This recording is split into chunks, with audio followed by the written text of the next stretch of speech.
this? Yes. Good morning. Can you hear me? Is it okay? I know you. It's for him. All right.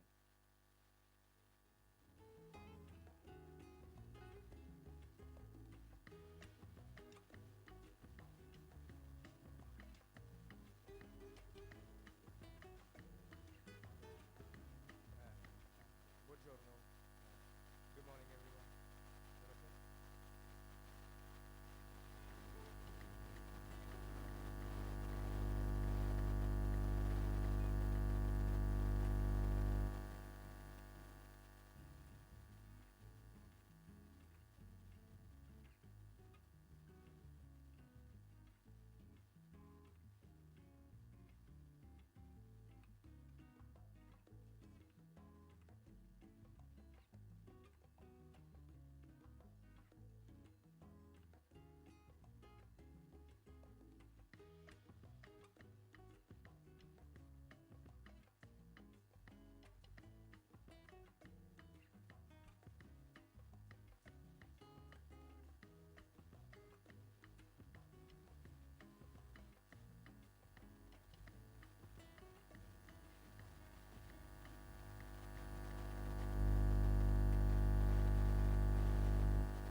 Good morning.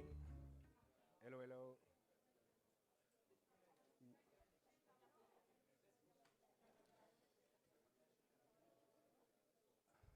Good morning, everybody. Our conference will start soon. I invite you, please, to take a seat.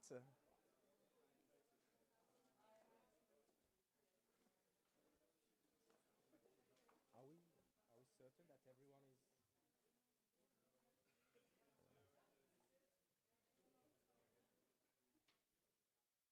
Yes.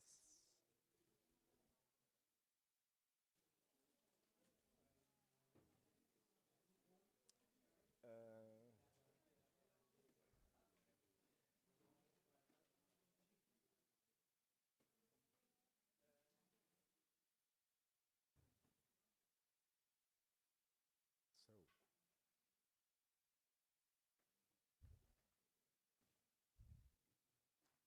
you tell me what I saw.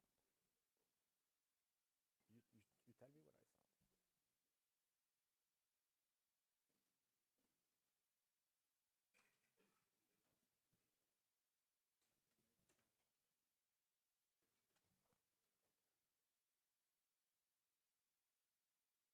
I can start?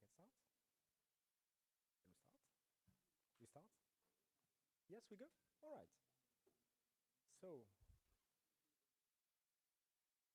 we're waiting for the very last person to arrive. Ladies and gentlemen, good morning. Distinguished speakers, colleagues, friends, good morning. On behalf of ESPON, welcome. Welcome to this conference on understanding and reinforcing the urban dimension in cohesion policy. It's a real pleasure to welcome you all here in Rome at the Fontana di Trevi, and to greet also those joining us online from across Europe. Cities are central to Europe's future. They are where most Europeans live, where innovation and economic activity concentrates, and where the major transitions of our time are being tested and also delivered.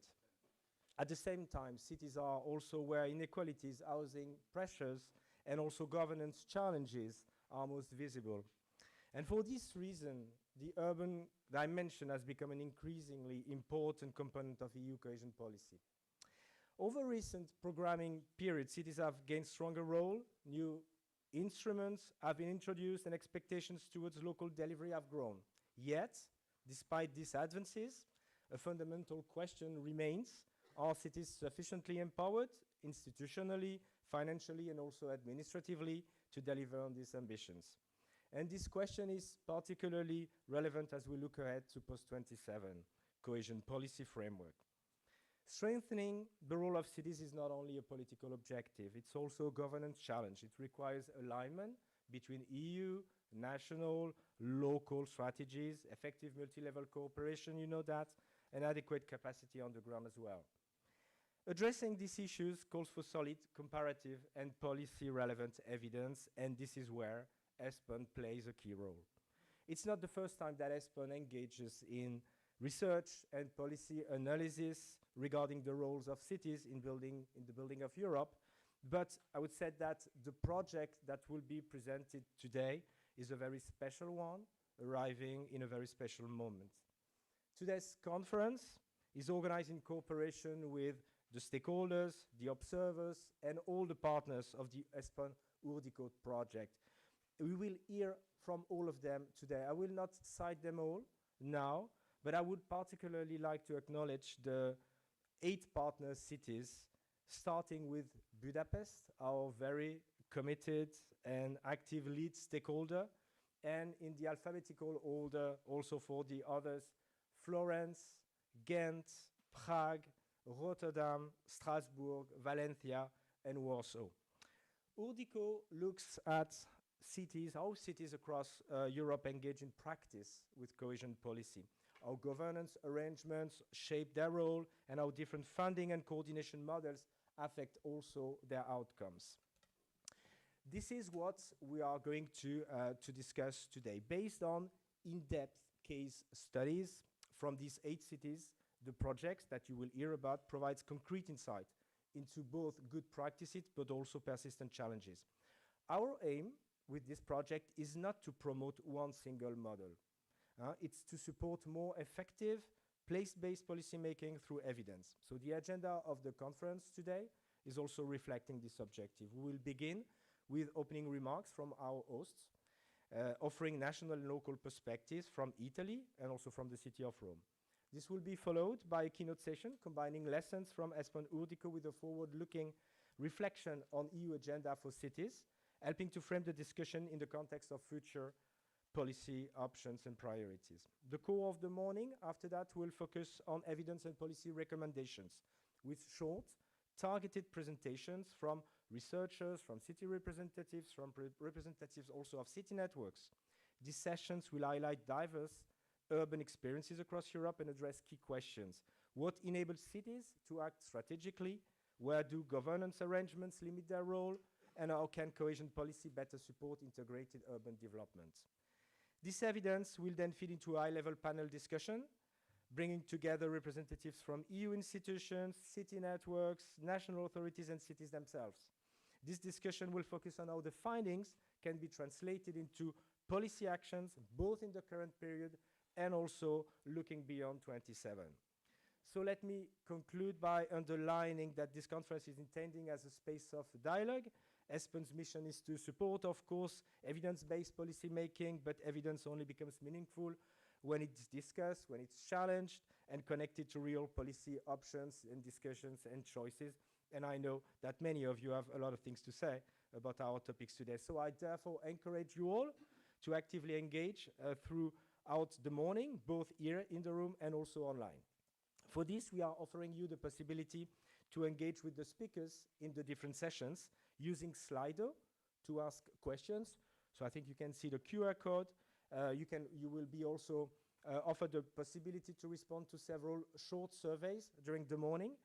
The moderators of each session will explain you all this in due time. For the time being, you can already scan the QR code here. You can also go on the Slido app or on the Slido website directly, and then you connect to the ESPON space using the word ESPON when connecting. So with that, and without further ado, I would like to invite now our speakers for opening and welcome remarks on behalf of Italian authorities. And as a start, I have a great honor to welcome on stage Mrs. Maria Scariglia, your Director General for Territorial Development and International Affairs, projects at the Ministry of Transport and Infrastructure. And Maria, the floor is yours. Thank you. Please welcome Maria. Just before Maria starts, some remarks about the headsets and also the languages. The conference will be given in both Italian and English. So if you need translation, use your headset. Do not forget to plug in order to be able to listen and to access the translation either in English or in Italian. Please, Maria. Grazie, buongiorno a tutti. Thank you very much. Can you hear me? Yes, we can hear her. So first of all, thank you very much for inviting me. I should like to welcome everybody, and sorry for not giving the presentation in English, but it's better for me right now to speak Italian. This is just a welcome address. My name is Maria Giovanna Sgariglia, General Director of the Ministry of Infrastructure and Transport, DG Territorial Development and International Projects. First of all, I should like to thank and welcome all participants in this conference that has been organized under the ESPON program. Well, this conference has involved many representatives of institutions, but also researchers, and both Italian and European researchers. And I should like to thank JECTA for inviting me, and as usual, for always being present and participating when it comes to organizing so many research studies, but also in organizing fruitful study days. So I should like to thank Professor Petra Pietruzzi, and I should like to thank and welcome Nicolas Rossignon, who will be facilitating this day of study. We have been cooperating very, very closely, and this has also been the case for organizing today's event. First of all, I should like to say that it is a great honor that this conference this day has been organized in Rome, which testifies to the attention paid by the ESPON program for Italy. And this testifies to a cooperation that has been going on for years, and Italy has developed over time with institutions and with all the stakeholders involved with the cooperation, with constant exchange. The Urdico project that will be presented today is a clear sign to this. This is a project we have been following, and we have deepened in our role as a member of the surveillance committee. The ESPON project is not a novelty for the Ministry of Infrastructure. We have been following this project from the very beginning, even before I got to the Ministry of Infrastructure and Transport. It is a small project because our DG follows comprehensive programs. This is a sort of niche program, but our DG and myself, we very much cherish this project because this project has truly allowed us to deepen and to carry out research studies that pave the way to the development of infrastructures. So we have always been the head of delegation for the monitoring committee, and we have been co-chairs together with the Lombardy region. And this testifies and is intended to strengthen Italy's role within this program. So since 2024, we have been the national contact point. This is a strategic organization allowing us to participate even more and deepen the research studies, including the Urdico research study that will be presented today. As you may know, all our interlocutors are experts in this field, so this program provides essential support to cohesion policies to monitor the different aspects thereof. Now, the topic we'll be dealing with and will be made the object of our debate is one of the most relevant within this project, meaning the urban dimension. The urban dimension is a topic that is taking even more importance and relevance considering the new challenges that Italy and Europe will have to take up in the future. And of course, this topic has an impact on other topics such as growth. This may seem to be trivial, but it's not. So growth, sustainability, social equality, and it is not by chance that the Ministry of Infrastructure has been following the evolution, the development of the Urdico project, where the urban dimension is tackled together with many other important topics for our ministry, so housing, transportation, infrastructures. These are all topics and issues that in these changing times internationally, but also nationally, are even more relevant today than yesterday, with a view to the new programming period, 2028-2034, where we are an active partner. We have been following all the negotiating stages, and the ESPON program has been making a fundamental and essential contribution. And by way of conclusion, because I do not want to take too much of your time, because we are intended to debate over the project. But let me just draw your attention on the title of this conference. First verb, understanding. This testifies to the fact that the ESPON program is the main tool for understanding the housing policies, and the second verb being reinforcing. So understanding in order to strengthen, to reinforce the targets that we set for ourselves. So the ultimate goal is to study, to explore more in depth in order to improve and reinforce and strengthen. So I should like to thank you, first of all, for inviting me. And I'm more than sure that this day, considering the high quality of all the interlocutors involved, will be giving very positive and important results. And this will be yet another occasion for cooperating and for growing all together with all of you. So I should like to wish you most fruitful work within the framework of this conference. Thank you very much. Thank you very much, Maria. Very kind and very strong words. I would like now to invite Raffaele Barbato. Please, Raffaele, join us on board, your Director for Strategic Planning and the National Resilience Plan for the city of Roma. Hello. I will do my presentation in English. I need to keep my English alive. So I will try to do it in English. And well, first of all, ladies and gentlemen, good morning and welcome in Rome. Welcome on behalf of Roma Capitale, and welcome also on behalf of Mayor Roberto Gualtieri, who could not be present today, but who has been briefed about the policy brief, and he asked me to provide a report as soon as I get back to the office.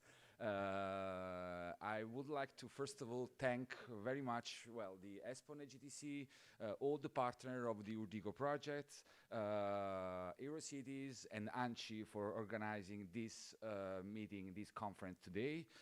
We believe that this is extremely relevant to have this discussion today, and also the timing is particularly relevant. The timing is relevant, of course, when looking at the debate at European level and the national level regarding the future of the MFF and the urban dimension within the MFF, but it's particularly timing also when looking at what is happening right now in Rome.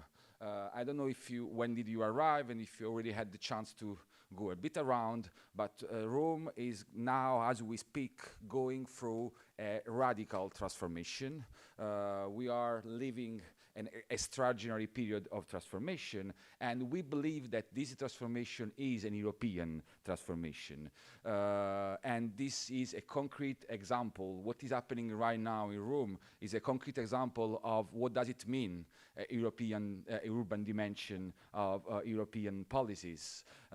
This is an European transformation, first of all, because of money, let's be honest. Rome is managing unprecedented volume of EU money. We are talking about of more than €1 billion of RFF, or Next Generation EU, through the National Plan for Recovery and Resilience here in Rome, but we are also beneficiary or intermediary body for almost €250 million of ERDF, both from the national plan for metropolitan city, but we are also getting ERDF money through the urban axis of the regional plan, Regione Lazio. So as we speak, we are managing almost €1.3 billion of EU money, and this means more than 350 major projects happening right now as we speak all around you, from the very center, the historical center, till the most deprived neighborhood that are here in Rome. The second reason why we believe that this is a European transformation is because of the policy meaning, no? What we are doing. Because every single project we are doing, every single intervention we are doing is on one side inspired by the EU policy, let's say, orientation. Either we speak about housing first, or we are speaking about urban regeneration, or sustainable mobility, or climate adaptation. Every single project has somehow a link, no, to the European policy objective, strategic objective, but also because we believe that through this project we are also making a contribution, no, to those European objective and strategic goals. And last but not least, it is an European transformation also because we are using some of the methodologies that European Union has been asking cities to use. And one clear example is the so-called integrated approach that we are trying to use when doing urban regeneration in some of the most deprived neighborhood here in Rome. We have examples, clear example on what we have been discussing for decades regarding cross-departmental cooperation, regarding involvement of stakeholders, regarding bottom-up type of approach, regarding keeping together the social, the economic, and the physical dimension when intervening in specific neighborhoods. So we believe that that there is a concrete mark on what Europe can do for city. And because of this extraordinary situation that we are living here in Rome, and because also of the background of our mayor, who you probably know, he has been long-lasting MEP, he was Minister of Finance before, so he's really a European sensitivity regarding these topics. We would like to have a role in this debate, and we are trying to engage as much as possible in all the, let's say, setting where the future of urban dimension is being discussed. Of course, as ANCI did, as Eurocity did, we welcome positively the launch of the European agenda for cities. We are happy, and we are also looking forward that also the consultation mechanisms that are foreseen in this agenda will start, because we want to provide some contribution. But of course, as many of you here in the room, we are also looking with some concern regarding the debate regarding the future MFF, and in particularly this lack or apparent lack of some kind of ring fencing or whatever type of explicit urban dimension in next MFF. So this is why, and I will stop here, that we believe that this debate is very relevant today, and because of the quality of the work that you have been doing, we believe that it can make a concrete contribution to this debate. So once again, thank you for having this debate today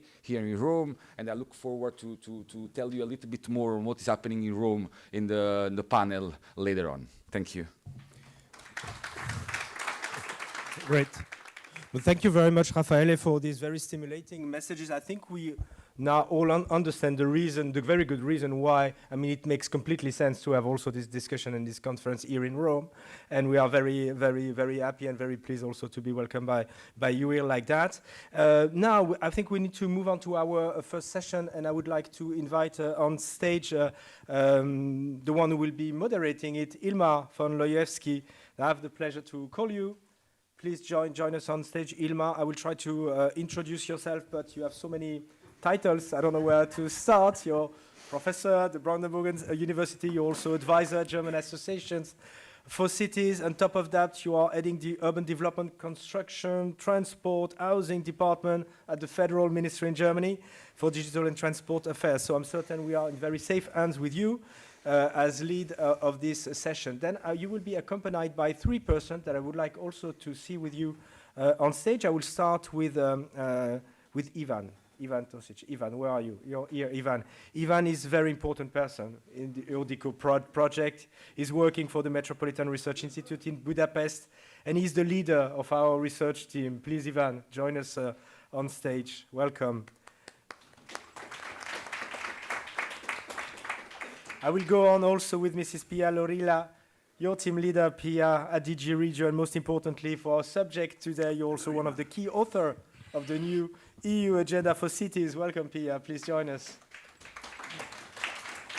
And last but not least, Massimo Aluli, who's you're representing ANCI, National Association of Italian Municipalities. We are very happy also to have you on board with us today. Thank you also for your very nice welcome yesterday, Massimo. Welcome on stage. Now we are complete, and my task is almost done. Just I kindly remind you to connect and use Slido if you wish to engage and participate in the debate. And I handle now the mic and the floor to Ilma, who will guide us through this first session of the conference. Thank you very much. Please, yeah, Ilma. thank you very much for welcoming us from the government side, from the city of Rome side. Always a pleasure and a must to come to Italy and to Rome, especially. For all those who have experienced flight problems, I recommend the train. Ferrovia dello Stato functions perfectly well compared to German railways. So does the Austrian night train, and coming from Berlin to Rome by train is a pleasure. So for the next time, join the train. Thank you for welcoming already our panel guests. That makes it easy for me to introduce, but allow me also to welcome at least two people whom I have not met for a long time. The one is Jan Olbricht, and he, for me, is a very special partner. And at this occasion, I would simply like to thank you for 20 years supporting the urban issue in the parliament and continuously as an active pensioner supporting the issue Serdečne Vitami. And I also welcome on my very personal behalf Turkish participants. I have seen there is one from Fethiye, is that right? Hoş geldiniz. Özellikle yanınızdayız. Sizi unutmayacağız Avrupa'da. So we are at your side. We don't forget you in Europe, and we want you to be with us. That is my very personal message because I'm German-Turkish. Yes, I have just 50 minutes to go. We have just 50 minutes to go. Nevertheless, allow me some introductory remarks also on behalf of the German Association of Cities. The paper, if it wasn't written by knowledgeable people like you and others, could have also been written by, the German Association of Cities, not that knowledgeable as you did. But the position is such that multi-level governance, that decentralization, that cities, if not on the driver's seat, just close to the steering wheel, is a crucial issue. That is something we all share. And we share this even more in view of the other challenges which the EU has to cope with. And we hope that a representative of the Commission like Pia Laurila will have still a say in a sufficient way also within the Commission in order to strengthen the position of the cities, the urban dimension, and also to influence the allocation of a sufficient amount of funds in that. That we can all share different positions, whether the centralist, whether the regional, whether the city-based approach is best, is very obvious. And I think Massimo will present this to us, because I learned yesterday that Italy profited a lot from the recovery fund, and Massimo and his president and the teams at ANCI obviously have saved quite a bit of that, and we have just heard from Rome what the amount has been in negotiations with the government, and also in sensitizing the cities that these funds need to be allocated rapidly. This is something we love to hear in Germany because especially the bigger cities need a lot of time for the disbursement of funds, and that is, in view of the competition on funds nowadays, quite a challenge.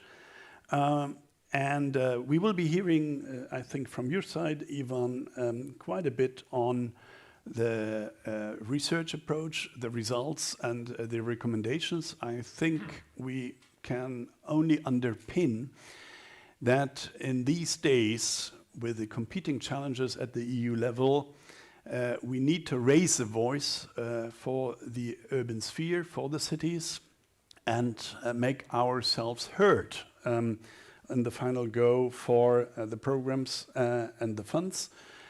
We will be seeing the Slido question, the first question right away in order to orientate ourselves, if possible. Please show us a QR code or the entry digits. Yes, and the first question is simply, whom do we have with us? Have you had a role in the preparation of the report? And you may interpret it very widely. Have you filled out a questionnaire? Have you been asked?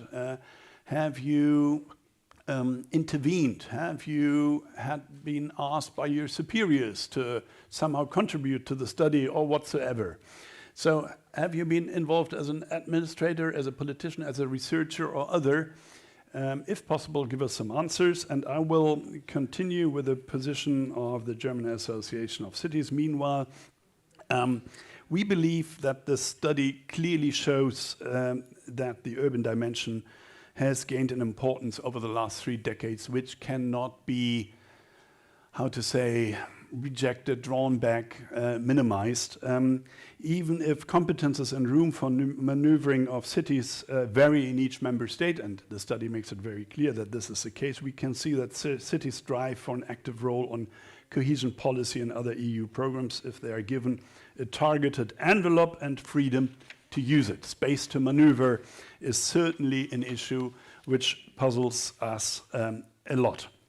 Yes, we have plenty of studies at EU level, but the Urdico studies plays an important role for us to bring this message across. Bring it across, yes, in the cities themselves, at state or regional level, as it is the case in Germany with our states and our federal system, and with the central governments, and also with the Commission and the European Parliament itself. And I do hope that amongst all these studies, at least the Urdico study gains some, importance which it deserves, and has a recognition at a political and decision makers level in a way that results follow. We have discussions in Brussels about the next MFF and the future of the cohesion policy, and that shows that most actors aren't really aware of the importance of these dedicated EU funding for cities. We welcome the study. We welcome that it suggests maintaining a quota for sustainable urban development, and we see the danger that this quota goes down the drain, to put it very frankly. We will be hearing from our 3 panelists different views, scientific, practical, and on-site in the midst of the negotiations on the different programs in Brussels. We would love to strengthen the role also by a summit of mayors in Europe, which we haven't, as far as I know, not experienced yet beyond the activities of our friends from Eurocities, but not on behalf of the Commission itself, if I'm right. Please correct me, if not, Piero. And we will be seeing, pretty soon what comes out of that in view of all the other challenges, not to mention the challenges in terms of defense policy and the investments for that in Europe. We will be hearing first, do we have the results of question 1? I would be nice to go back. I know there are no bars. Yeah, here we are. So we have half of the participants as administrative representatives. That means convey the message to the politicians, because we only have 6% of politicians here with us.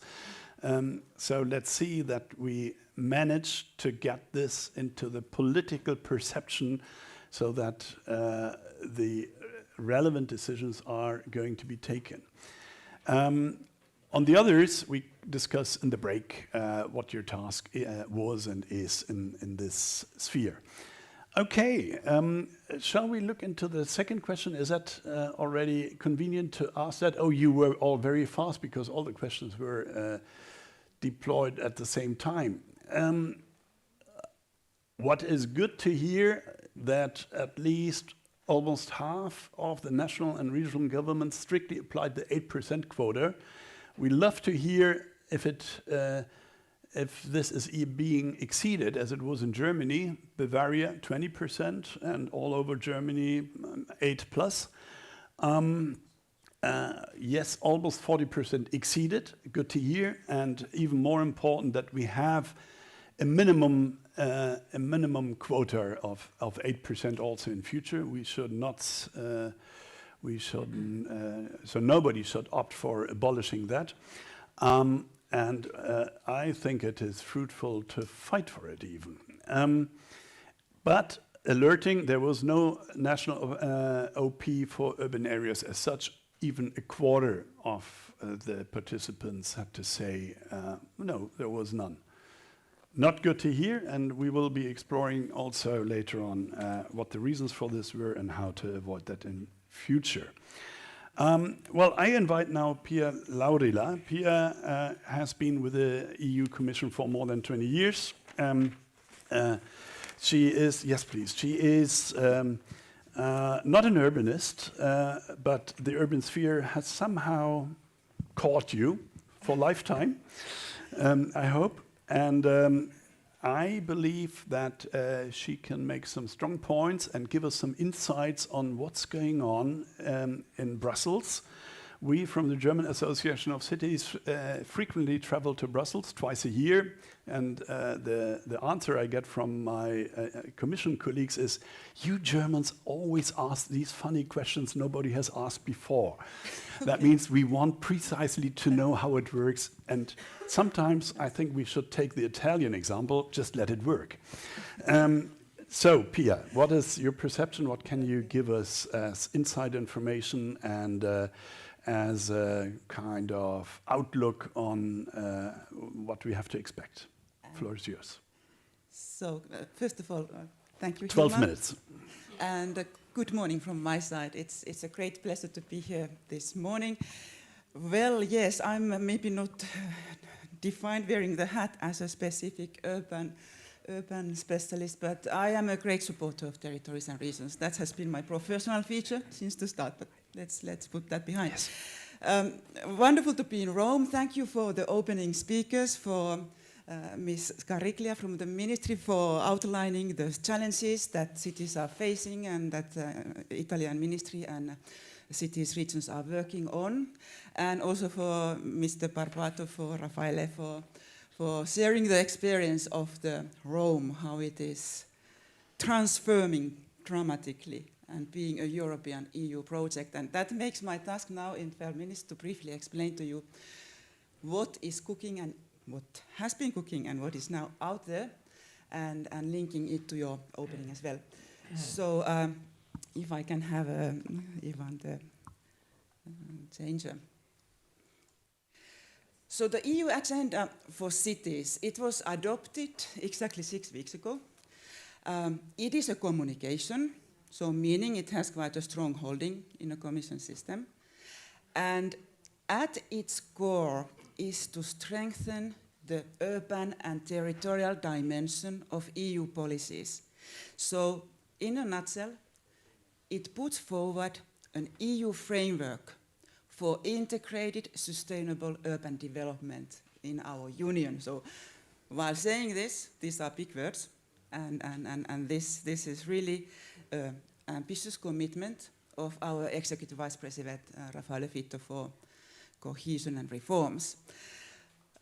In front of this audience, I think it is evident I should not use much of time why EU Commission is taking action in that area, but maybe just to paint a bit of the picture.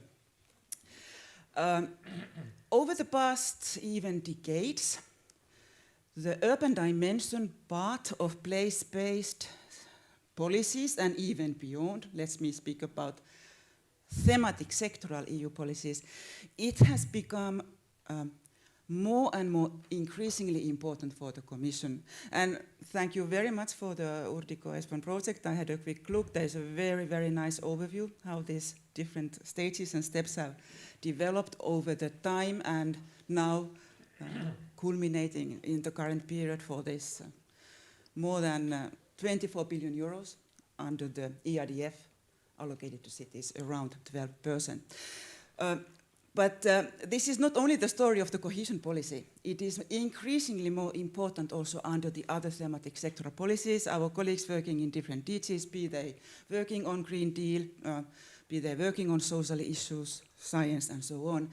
And the I think the second bullet point on this slide here is the key here, because local regional authorities, you have a very important role on implementing the EU policy priorities on the ground. So that was a very strong motivation why this agenda was taken and put forward. So obviously there are these evident issues in increasing urbanization. Cities are, as Ms. Kraklia said from the ministry, on the lead of competitiveness, employment. We have many, many challenges, not least the housing. This is one of the most acute things. You know that before Christmas we had a affordable housing plan released, and there is a lot of work starting. But linked to the housing, by the way, we did the Eurobarometer survey around 1 year ago, and this survey, it asked EU citizens their perceptions. I think it was around 32,000 Europeans interviewed. And when we were asking what are your most immediate and urgent problem, not surprised there, housing came as a first issue. That was kind of a trend: the bigger the city, the bigger the problem. But the other issues in the area of lack of job opportunities, quality of public services, those were also ranked very high. The survey was very important to support our thinking and go forward in formulating this EU framework for policy action.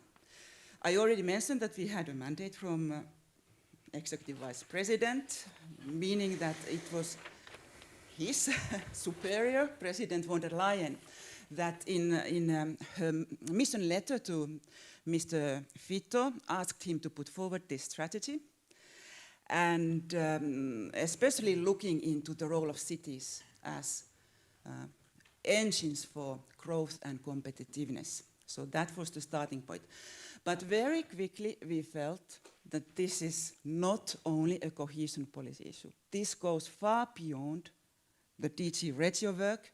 It concerns the other 20 plus DGs in the Commission who work with who work with the thematic sectoral policy, but that address cities in one way or another in order to implement the EU legislation and policies.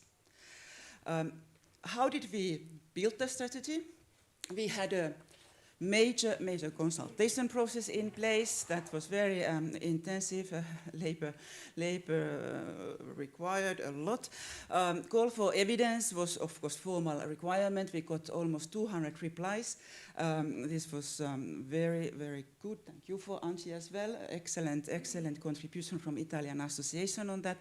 Many position papers, and importantly our political leader, Mr. Fitto, he was meeting a high number of mayors during his visits to capitals around the EU and elsewhere, and that he really showed his commitment to understand the issues on the ground, and that of course distilled down to our work. And I think many of you were with us at the Cities Forum in Krakow in June, and that was culmination of this consultation with our political leaders leading the discussions and finding the kind of a consensual line. Let me then turn to these key areas of action. I have many times repeated this word, that this agenda strategy, it is about EU framework for sustainable urban development, and this EU framework is built around the formula, I could say 6+1. You see here on this visual the key areas. I'll just maybe say very quickly, already mentioned: competitiveness, innovation, social inclusion, equality, security, safety and preparedness, housing, climate action, environment, meaning cleaning of cities, clean energy, mobility, and complemented with international cooperation, as our cities need support in contributing to the international commitments and global cooperation. These are very wide areas allowing the support for cities in a range of areas. So the agenda itself, it has a detailed descriptions and statistics, data, and argumentation, what should be focused on and where the EU action will concentrate in the coming years. So finally, then I go to the key aims of the agenda. Against this background and consultation, position papers, Eurobarometer, different fora of exchanging with the actors, the two aims of the agenda are: we need to enhance multi-level governance and cooperation between cities and different governance levels by better integrating cities' interest into the EU policy making. So this is really among the flagship and spearhead. How do we better integrate concerns and needs of cities in EU policy making?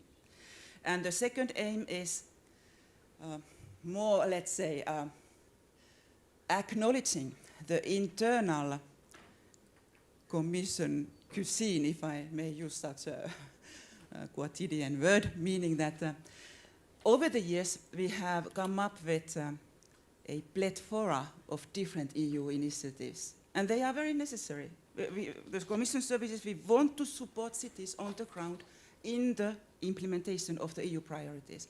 But possibly this landscape is now a bit too complex for city authorities and actors to navigate. And that's why the second aim is about streamlining, consolidating our support to cities. From these aims, we have three groupings or clusters of actions. I will quickly visit them all very briefly, keep on the time. So first is dialogue, simplification, capacity building, and finally the investment.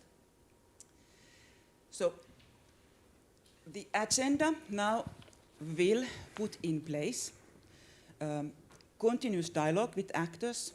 And when I say actors, the priority is cities, elected mayors, and also urban practitioners who work in city administrations. And already this year, we will start with the first annual high-level political dialogue, to which elected mayors will be invited, and this dialogue will be obviously hosted by our political leaders and Executive Vice President Fitto. We need to agree on the topics. The process is now in its starting phase. Just to say that these dialogues are not just exchanges for what are just the needs and challenges.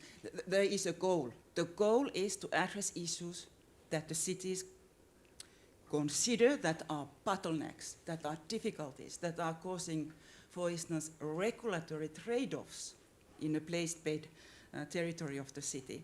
So there is a really ambition to improve the EU policy making. Such high-level political dialogues, they will be, we have to decide, either followed or preceded with more targeted technical consultations, and this will happen annually. And here we will build on the expertise of urban practitioners, city networks, urban agenda partnerships, experts like ESPON. So all these details are now in a kind of finalization and thinking how we go about rolling out this continuous dialogue activity. We will certainly continue, evidently, regular exchanges with EU institutions. European Parliament, European Urban Forum is an important actor for us, as well as, of course, Regi Committee, European Committee of the Regions, and other fora that we have in our use. Cities Forum will be an annual, biennial, every 2 years, organized event, and we have now, yesterday, opened the call for the next host city. It will take place 2027, most likely in the springtime before the summer period. And finally, on the dialogues, I want to draw your attention that we, Commission side, want to make the State of the European Cities report Some of you might remember that dates back maybe now 10 years. The first edition came out as a regular exercise. Our thinking is that it should become kind of a mini cohesion report that feeds into the evidence base and gives pointers to the policy making at all levels. So we need to come to an end. I Yep. have to come to the end. So see, we have a lot, lot to do in our agenda action plan. And on simplification and capacity building, I mentioned this.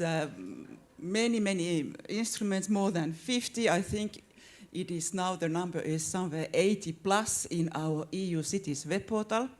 That was already launched, and this was a very important undertaking to get all initiatives in one place and provide cities and local administrators information how to find and so on. We will improve this, and we will work forward for the next version.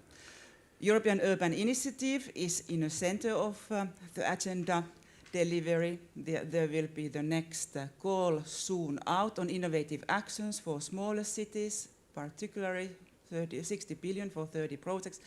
And interestingly, we are looking forward, European Urban Initiative, to set up a specific cities help desk, kind of a more human dimension that cities can really build on and connect to when they are looking forward for specific support.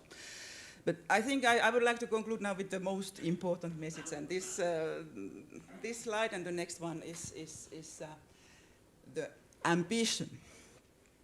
So until now I was explaining current MFF, what we are doing, what can we do still in this period. So it was about dialogues in place, it's about EU cities portal in place, and so on.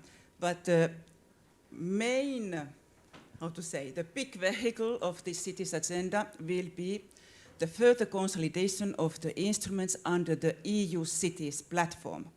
And when I see the EU cities platform, this is not a portal.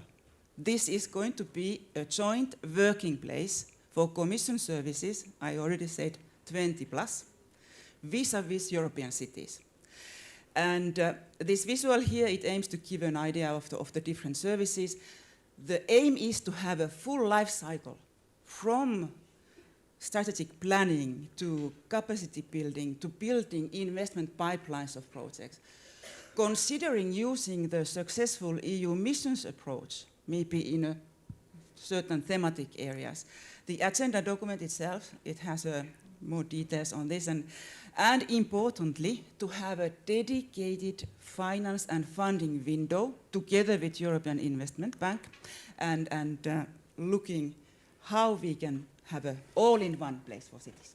And very final sentence, Hilmar, our moderator, because investment. Let's conclude on this concerning issue, as the speakers already flagged up. Agenda document, it has a very carefully crafted sentence, and the sentence is copied here. It sends a message to EU member states and regions. They are encouraged to step up the ambition in the resourcing of the urban strategies. And this formulation refers exactly to the 12% of ERDF, 24 billion under the current period. Stepping up is the message, and that is something that should feed into the discussions of the MFF at all levels, also at the national member state levels. Thank you very much, Pia. We gave you some additional minutes to explore on this broader picture, and Ivan, you will forgive me that I, on my own behalf, changed a series of presentations because I think the overall picture is important to know. If we look at the third question on the Slido again, I think you will have a takeaway right away for the earmarking for the next funding period. 3/4 of the participants clearly say definitely we need a compulsory urban earmarking. I have some doubts as an urban practitioner, Pia, and this is maybe a message you can convey to your commission and also the cross-cutting urban discussion on urban issues, that we really need that much advice. I had the feeling also with our presentation from Rome, they know pretty well what to do with the funds. And we need probably more funds and less advice.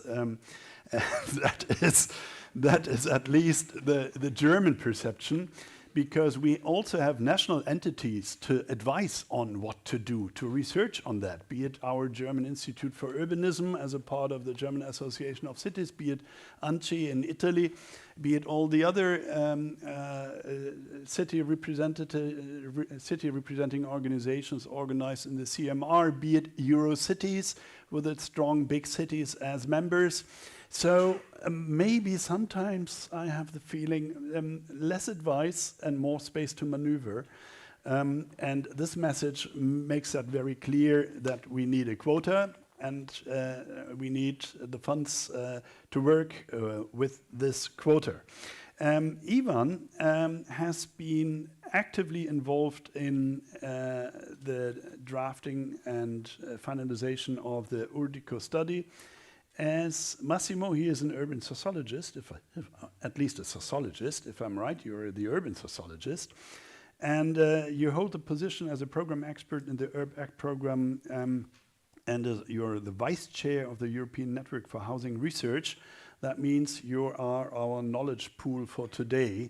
For all who just talk, you know what you talk about. And please introduce to us the key findings of the study and your also personal scientific perception of what is going on. And, well, it's a kind of real-life laboratory, because in Hungary, you experience very directly what centralization and the turning off of a kind of urban austerity means in practical terms. Let us know what your perception is, Ivan. Can you turn on my presentation? Yes, we will be hooking on the presentation right away. Our technical staff is eager to find Ivan Tosic's presentation.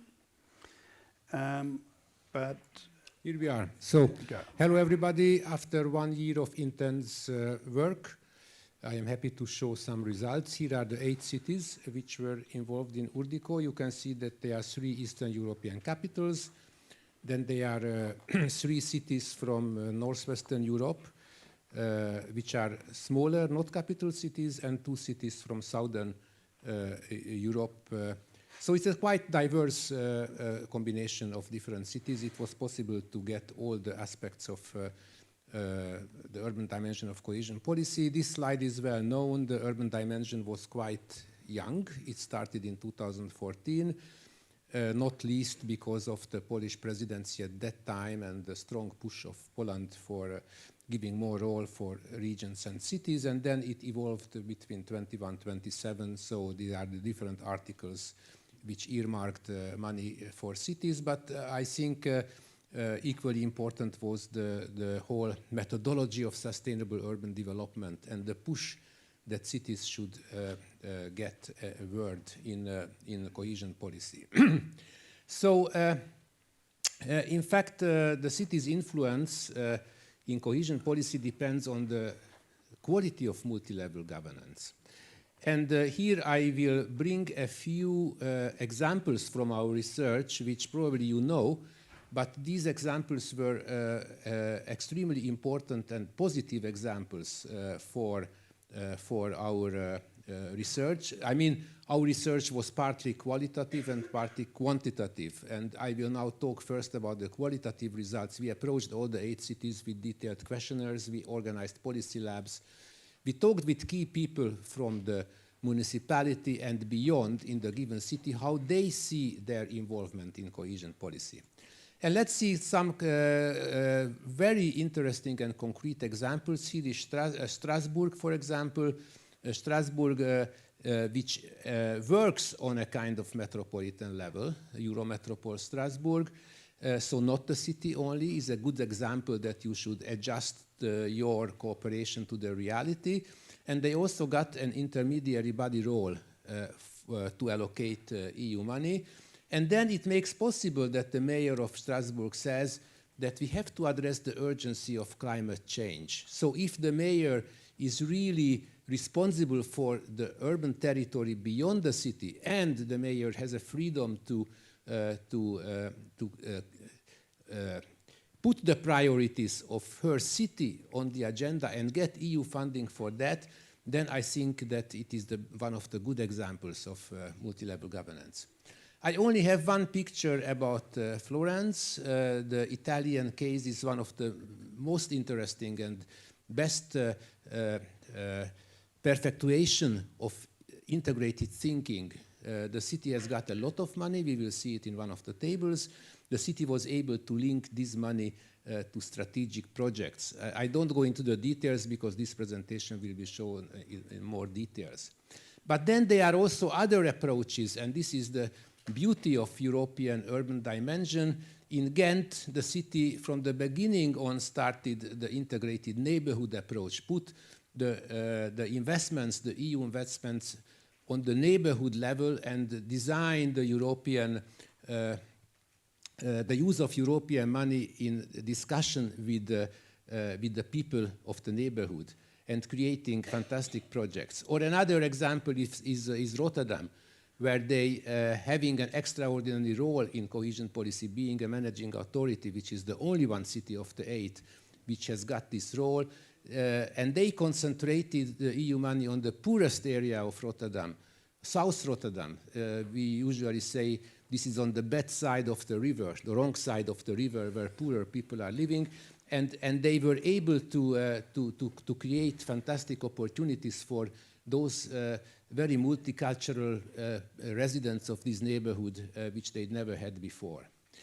Not to talk about Poland, which is one of the most innovative examples of ITI.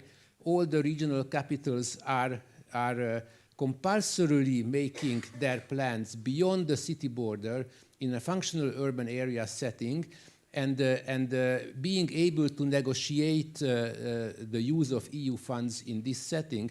And I can tell you from the perspective of Hungary, it is really interesting to see how this cooperation developed by time. First, you can find only win-win projects where you negotiate about bike lanes across the city border. But later, as the trust develops between the different mayors, you can go to more difficult projects as well. Of course, not everything is positive. And this slide shows the changes in national cohesion policy approaches, because finally, the support for cities goes through the lens of the national government. The national governments decide the priorities, and you can see that in many countries, from 2014-20 towards 21-27, a kind of centralization happened. The prime example of that is Hungary, but also in the case of Belgium, Czech Republic, Spain, you can see this. And a minority of cities could keep their position or could even increase their power. And it is also a big difference between the cities to what extent they are involved in cohesion policy. You can see that a few cities are only consulted and not really involved into the determination of the plans and into the implementation. But there are a few cities which really have an important role in cohesion policy. This is the table, what we managed to get after 1 year of very hard work. It was almost impossible to get comparable data from cities. The national level has different data. The cities have different data. The cities have different responsibilities. So for us who wanted to get comparable results, we wanted to collect those amounts of money which depend from the city, the allocation. And we have to make a understanding that some cities own hospitals, own schools, and they might get money for that. Other cities don't own hospitals, don't own schools. So to get comparable results about the cities is quite difficult. I don't go into the details of this table. You can talk hours about the results, but for example, the amount Florence has got from ERDF or from Recovery Fund is standing out, and it is also interesting to see that some richer cities in the Western Hemisphere, they almost got nothing from EU, but they are using it quite innovatively. So if we look at Ghent or Rotterdam or Strasbourg, their per capita EU support is really low compared to other cities. And obviously, as a result of that, the weight of EU budget into the municipal budget is very, very different. The three outstanding cities are the cohesion policy cities, the eastern capital cities. But even then, the changes from 2014-20 to 21-27 is striking. And here you can see that how little meaning of cohesion policy is at first approach in the Western European cities. It is quite low percentage of the budget compared to their municipal budget. Of course, it is not only the structural funds. They are funds which are directly accessible for cities, and these are important, although their amounts of money are quite less than the previous ones. They are allocated directly by the European Commission, usually based on a competition based. EUI is one of the good examples of that. I will only show two examples of such projects. The Ghent Icarus project is one of the outstanding examples where the aim of energy efficient renovation of housing is linked to social processes, and many housing units could be renovated. And this is also an example where you made a project an EUI and then you mainstreamed into cohesion policy, which is a dream, I think, of the European Commission. Yeah. And the second example is Budapest, and I am very happy to be able to show at least one example of Budapest, which is a good example, even under the present quite difficult conditions in Hungary, a very innovative project about transforming an empty standing school building into housing, and then building up the method, and there are already many other projects in the pipeline to do the same. And I can tell you that this is really important because if we talk about affordable housing, it's not sure that for only building of very costly new housing for the middle class, this will solve affordable housing problems. I think it is much better if you try to look around what you have and how can you turn these into housing units. The recovery fund was not especially part of our project, but we had a look, and we were asked also by ESPON to take the recovery fund into account. We tried to collect all the available information, and there the picture is quite differentiated. There are some countries, first and foremost Italy, where the recovery fund, due to its extraordinary amount of money, but also a kind of wise policy making, it was used in a positive way, and cities were more or less included into the planning. And as Raffaele told between the lines, the cities have now difficulty to spend the money by time. It is so much money. And also Spain shows some traces of this kind of positive approach. On the other hand, unfortunately, in other countries, the experience was that the national level thought that this is their money, and there is no need for a substantial discussion with the cities about that.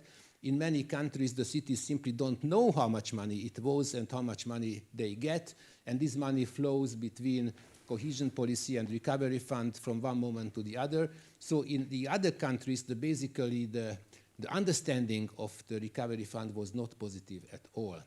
And then it comes to the question, and these are my last slides, because we were asked, okay, you made an evaluation, you made an overview, you collected information from city officials, you collected data, but what can you tell about that, from that, for the next cohesion policy? You remember the first slide was cohesion policy 14-20, 21-27. What will be the next one? And so we have to formulate our understanding. First of all, we have to say that in the last two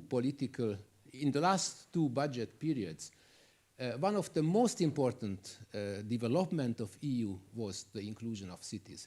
And it is not only about the money. It was already emphasized many times here that not the money counts, but that the cities become real players in a multi-annual, in a multi-level governance framework. They are involved. They can contribute with ideas. And I think the lessons from Italy was very important here, because the ministries couldn't have spent the money what they got by themselves. They had no clue what to do. And then the cities helped them to really bring up good ideas. So we would say that decentralization involving cities worked very well. Subsidiarity, this is the real importance of subsidiarity. You have to give the rights to the local level where they know the best what to do. And obviously the local level should also consider the areas around the city themselves.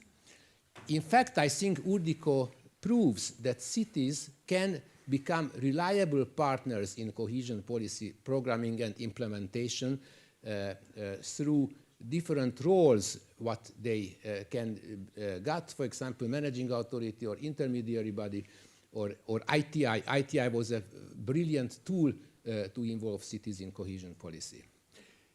What are the conditions for such a rosy picture? Multi-level governance, dedicated EU funding, and access to technical assistance resources. This table shows that these changes were not equal across the 8 cities. I will not go into the details. No, we may not. Yeah. And let's turn to some conclusions. So first of all, centralization versus decentralization. The example of majority of cities shows that their involvement in cohesion policy was positive and contributed to the development of the country as well. It was very important that some instruments like ITI proved to be very useful, not only because of the metropolitan approach, but also an integrated thinking was suggested. Administrative capacity, some cities are struggling, but if you have a challenge and if you have a good political leadership, then the administrative capacity can be improved. We saw many institutional innovations in cities. We don't have time now to go there, dedicated EU office or many other approaches.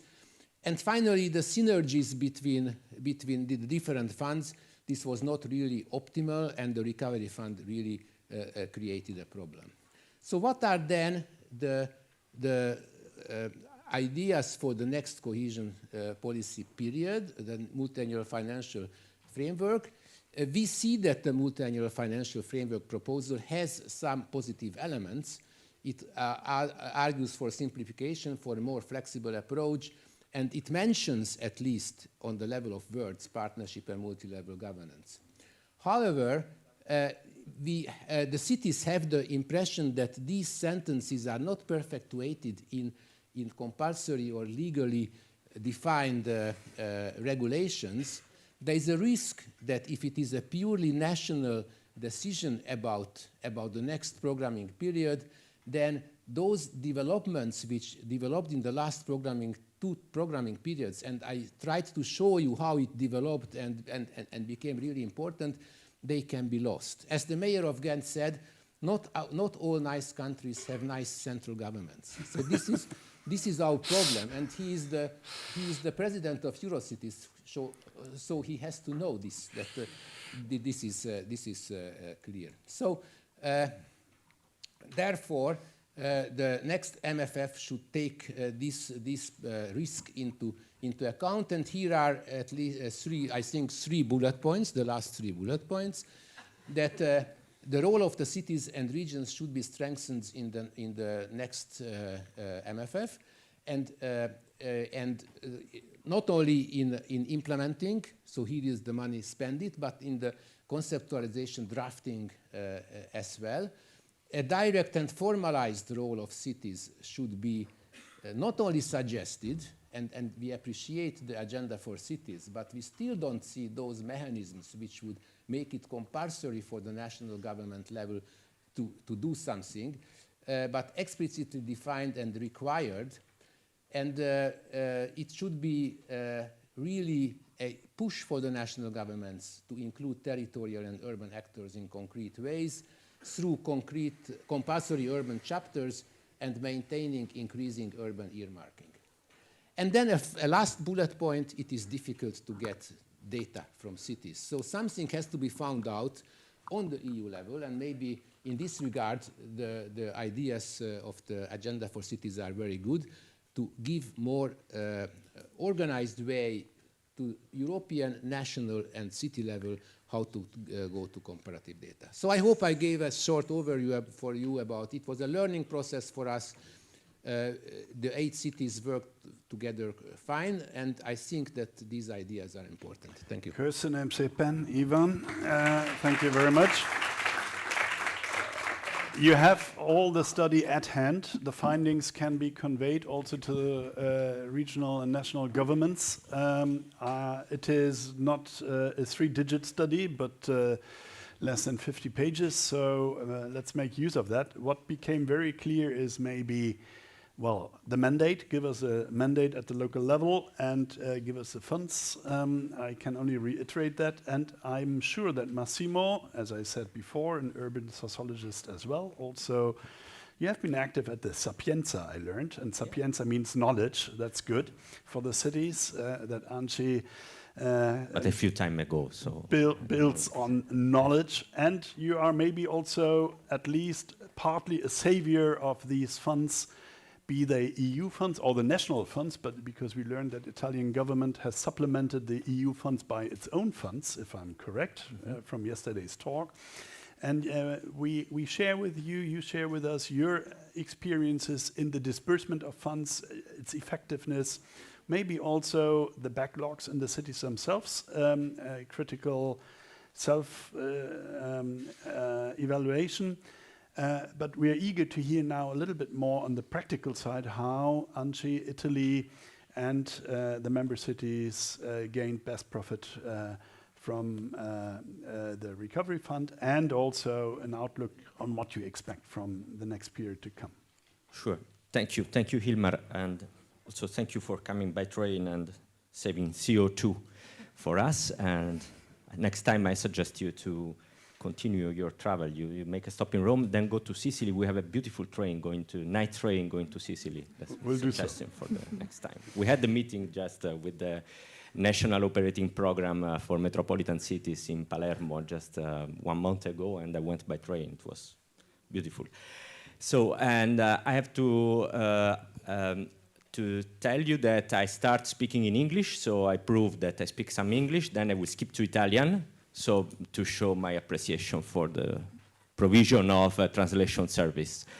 And I also want really to say thank you to the Urdico teams for organizing this meeting and for the huge research work they made. We are actually participated just as observers, but we engaged in intense debate with Urdico team, and there is really a lot of food for thought, as we saw now in the presentation by Ivan.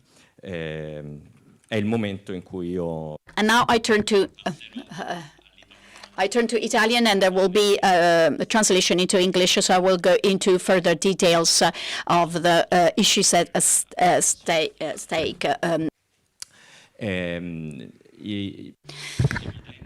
Well, it is all too clear from Ivan's presentation that the result, the major evidence emerging from Urdico research, being the diversity that we may observe on the urban dimension of the cohesion policy in the different national contexts.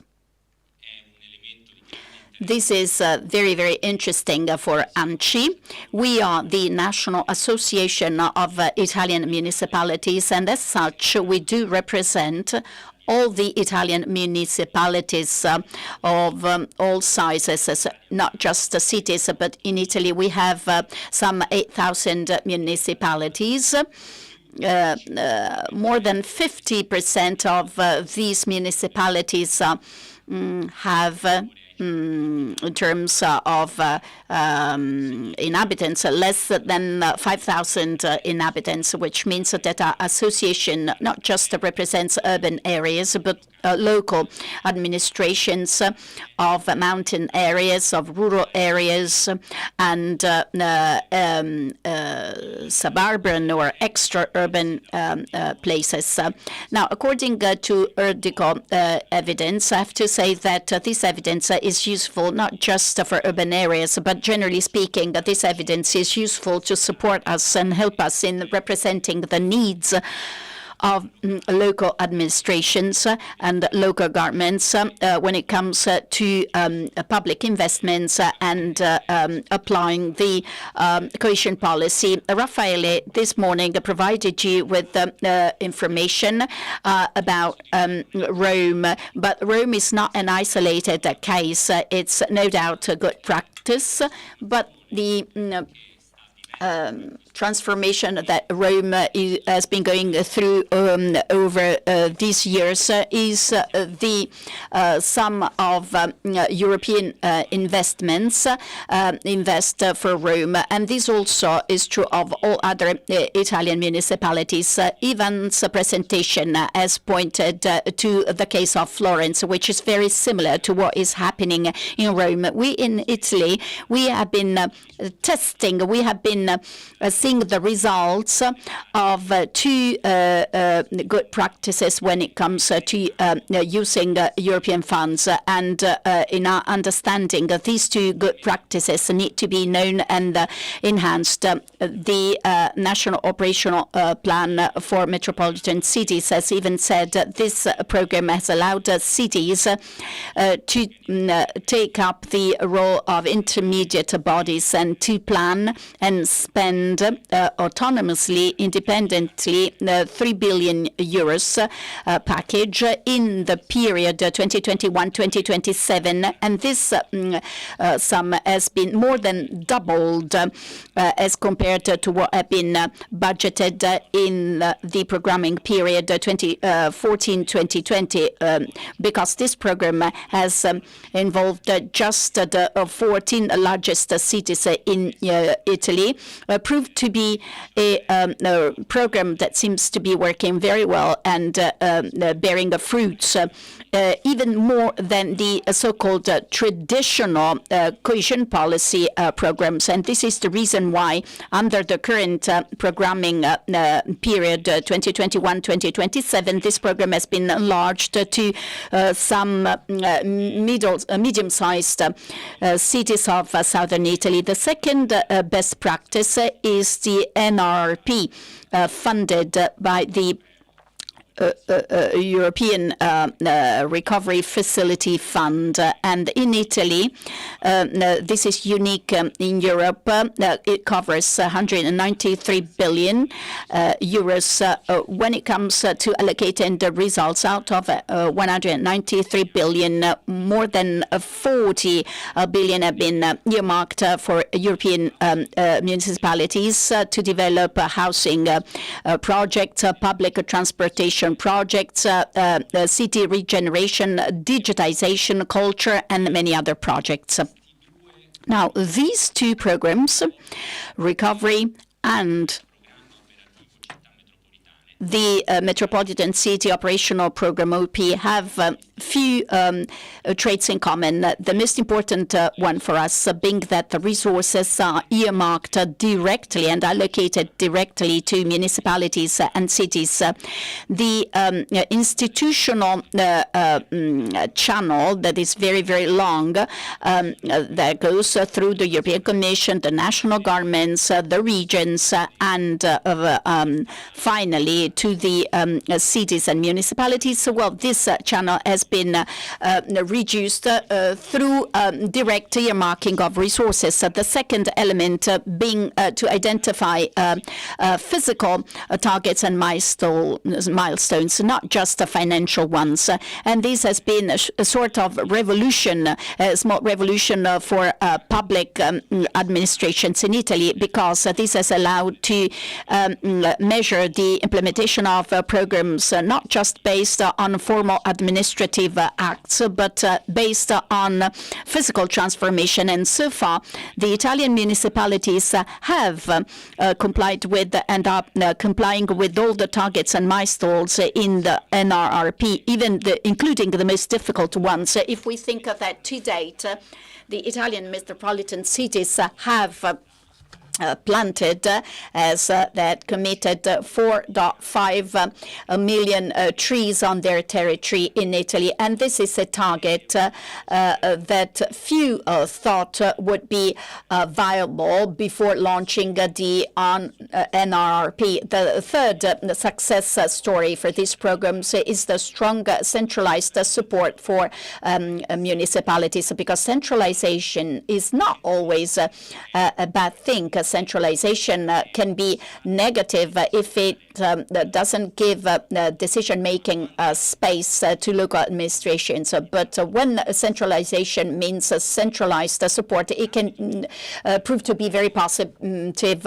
Within the recovery plan in Italy, the national government, using its agency called Invitalia, has supported all the Italian municipalities, especially the smallest one, in public contracts, in public tenders. Over a few weeks or very few days, this has allowed to complete hundreds of public tenders and public contracts that instead would have required months and months in order to be completed. Now, starting off from this good practice, the Italian mayors, and she serves as a representative platform, have developed their agenda for the cohesion policy, for the CP, asking for strengthening and reinforcing these positive elements. This agenda has been submitted to Vice President Fito and has been taken into account when we were consulted for the development of EU agenda. And some elements can be found in the proposal for the next programming period, for the next MFF and multi-annual financial framework. And this can be seen also in the EU cities agenda as prepared by the European Commission. No doubt, there's still much to be done. The debate is going on, and ANCI fully shares the need for strengthening even more the role of cities and towns in when it comes to implementing the future cities policy. And it is with this approach and considering these contents that we have participated in Urdico path, and we are continuing to participate when it comes to dialoguing about the future of the cohesion policy. Thank you very much for your kind attention. Thank you. Thank you very much, Massimo, for these insights. Let us briefly have a look at the fourth Slido, because we asked for, we asked for the themes, the issues to be covered, and it becomes very obvious. There's a parallelity in view. Housing is obviously the most striking issue, but if we look at housing, my personal message is do not intermingle with the national programs, but look after housing issues which are European issues, and that is labor migration, that is homeless, and the homeless issue, which does not know boundaries, and that is students. These three make up a large proportion of the housing issue. But beyond that, this particular issue, I think the messages became clear of these three presentations. We need to convey the message to the EU level that we want to negotiate from the cities at eye-height with the EU. We don't need a transmitter necessarily by the national governments. We use it in Germany, and it works out properly, depending on the respective ministry. But we need to operate at eyesight. We don't need that much guidance, but we need space to maneuver. The message to our national governments, I think, and Italy profited from these activities of the Italian cities quite a lot, I believe. So it's the first time that I have the feeling we should look to the south rather from Germany in order to see how funds are being dispersed in a pretty short period of time compared to funds in Germany. And the message to the national governments is hear the voices of the cities and make them having their place at the negotiation table in Brussels themselves. And the message to all of us is we need to join hands with Eurocities, with the Council of European Municipalities and Regions, CMR, with our city associations, with representative cities themselves in order to raise our voice and get the themes, the 8% minimum, and the respective programs in line, in view, and I mentioned that before, of all the competing issues which the EU has to take care of. But if we want the EU to maintain or even to improve its stay amongst the civil society, we need to deliver. And one way of delivery we have experienced yesterday, and also with your presentation, Massimo, thank you very much, and also with the cross-cutting study you participated in and conducted, Ivan, thank you very much also for that, is that if the cities have the means at hand, they even overcome their other political and personnel obstacles and are willing and able to deliver. We need to deliver if we want to maintain the level of acceptance and even improve it again of the EU as such, of public entities, of public administrations, and the endangered democratic structures in many of our member states can only improve if we prove, yes, we can deliver, and we improve lives on site in a foreseeable time period. That is it for the first session, and I hope you took some takeaways with you for the rest of the day. Forgive us for being too long, but we blame Europe for that. Thank you.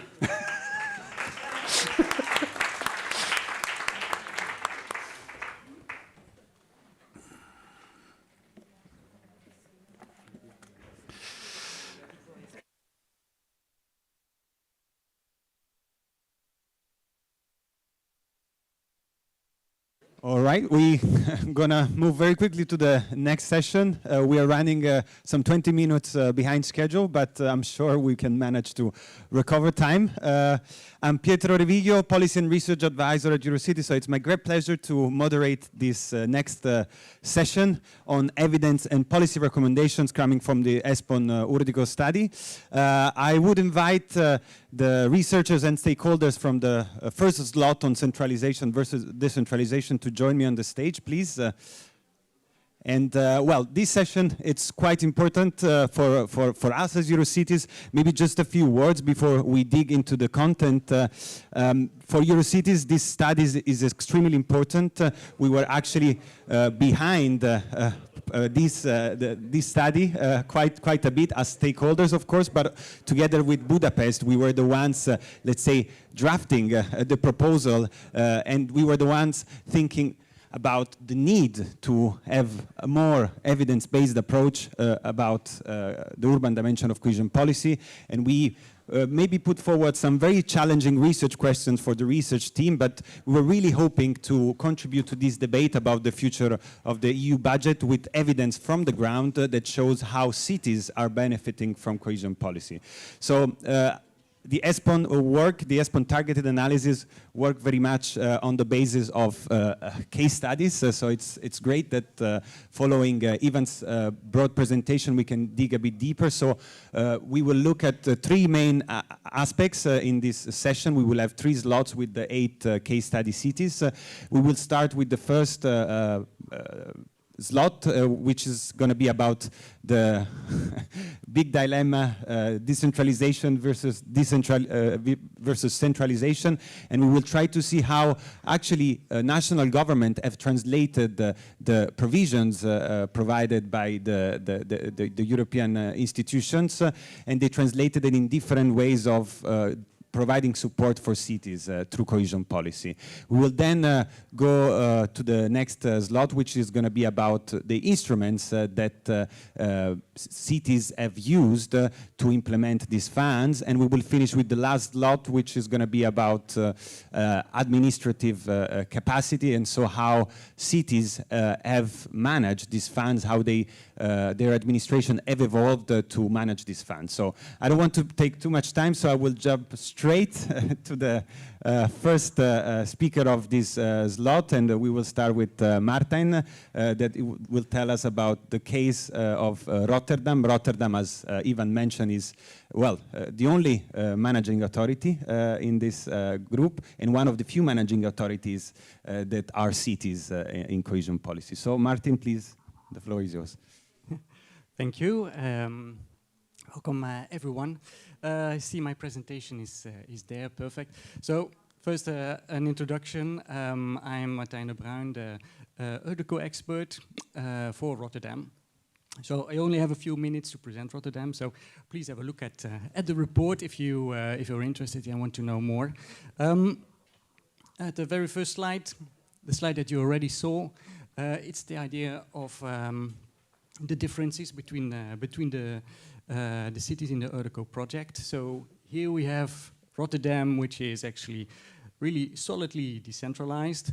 We also have Prague, which had an evolution from a decentralized to a more centralized system. And finally also Budapest, which was already centralized and became even more centralized. So I will focus on Rotterdam. So what does that actually mean in the case of Rotterdam being a decentralized system on the cohesion policy? It has been mentioned already several times. Rotterdam is a managing authority, which is a quite unique position. And it's perhaps even more unique than that, because it's not just the city being the managing authority for itself, for its own city. It is the managing authority for actually the half of the Netherlands, almost officially a quarter. But it's the West Netherlands program, ERDF program, which consists of 8 main partners, 4 cities and also 4 provinces. And so it is Rotterdam that is managing all this in a partnership, in a participatory way, which you can see to the right. It's not easy. Don't try this at home necessarily, but it works.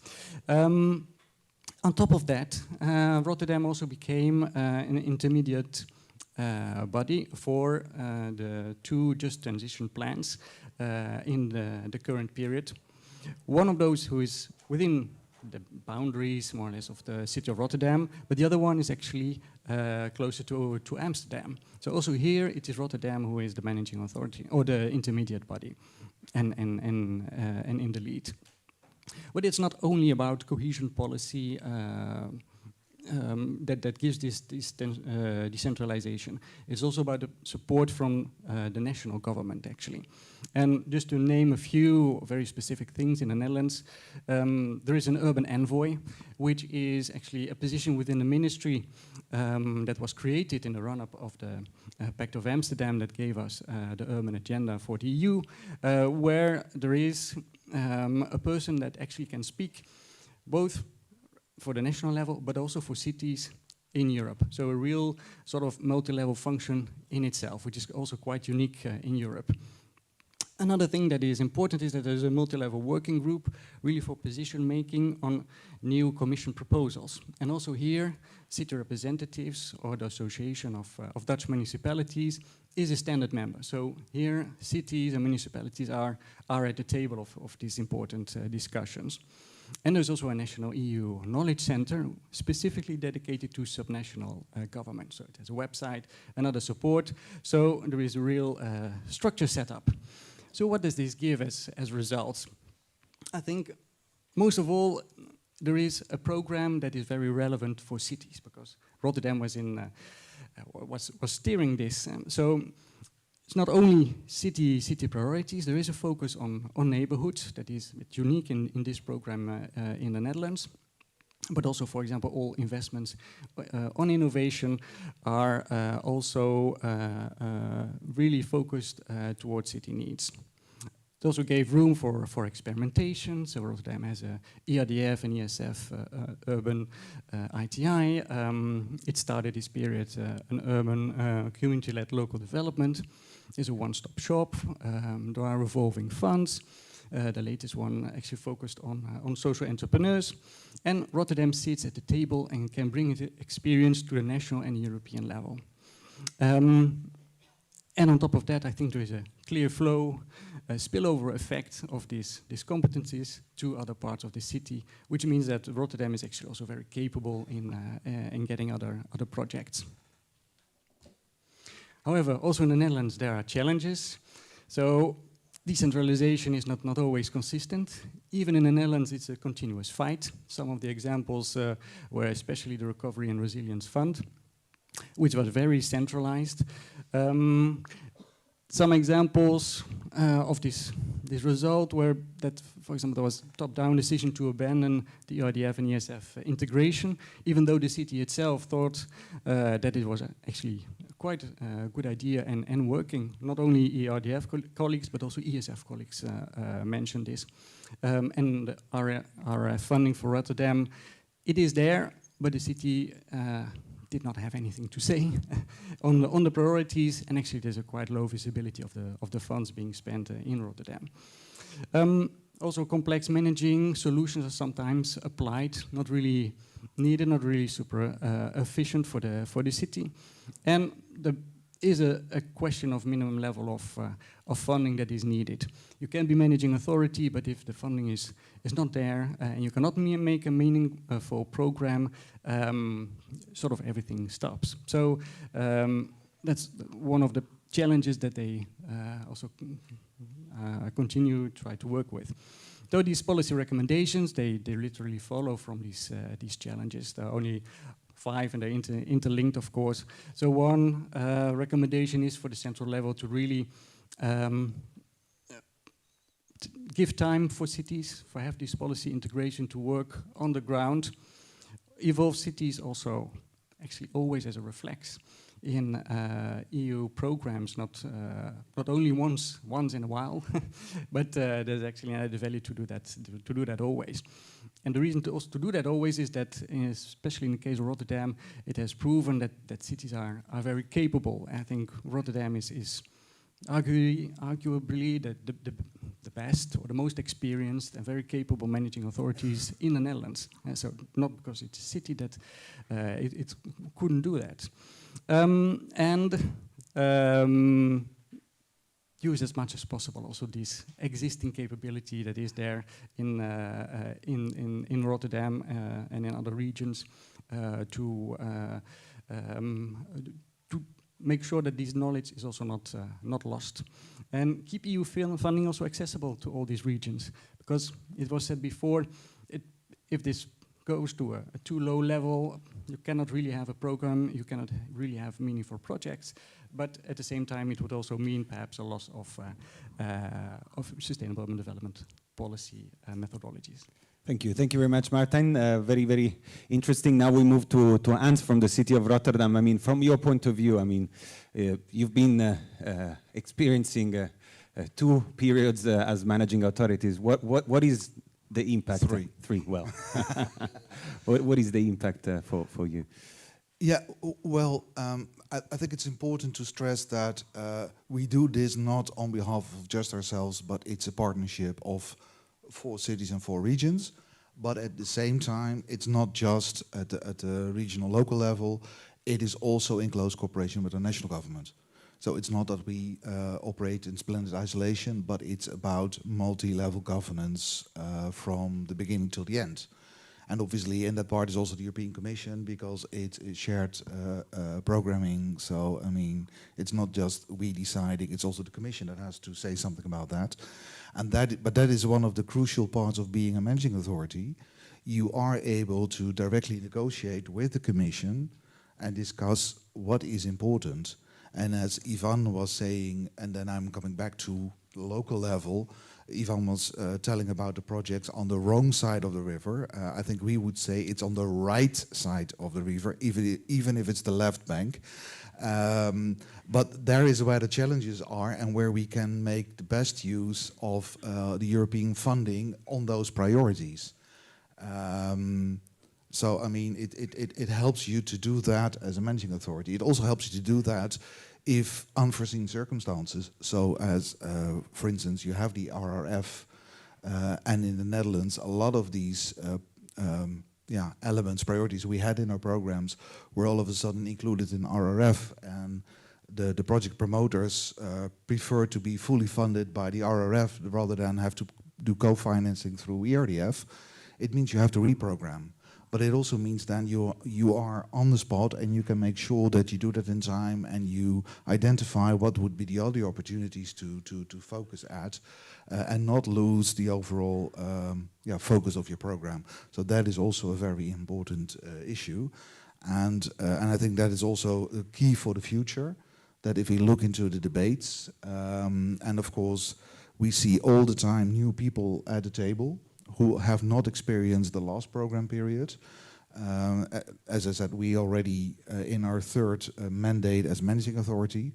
It's also the managing authority, the head of the managing authority himself is there from the start.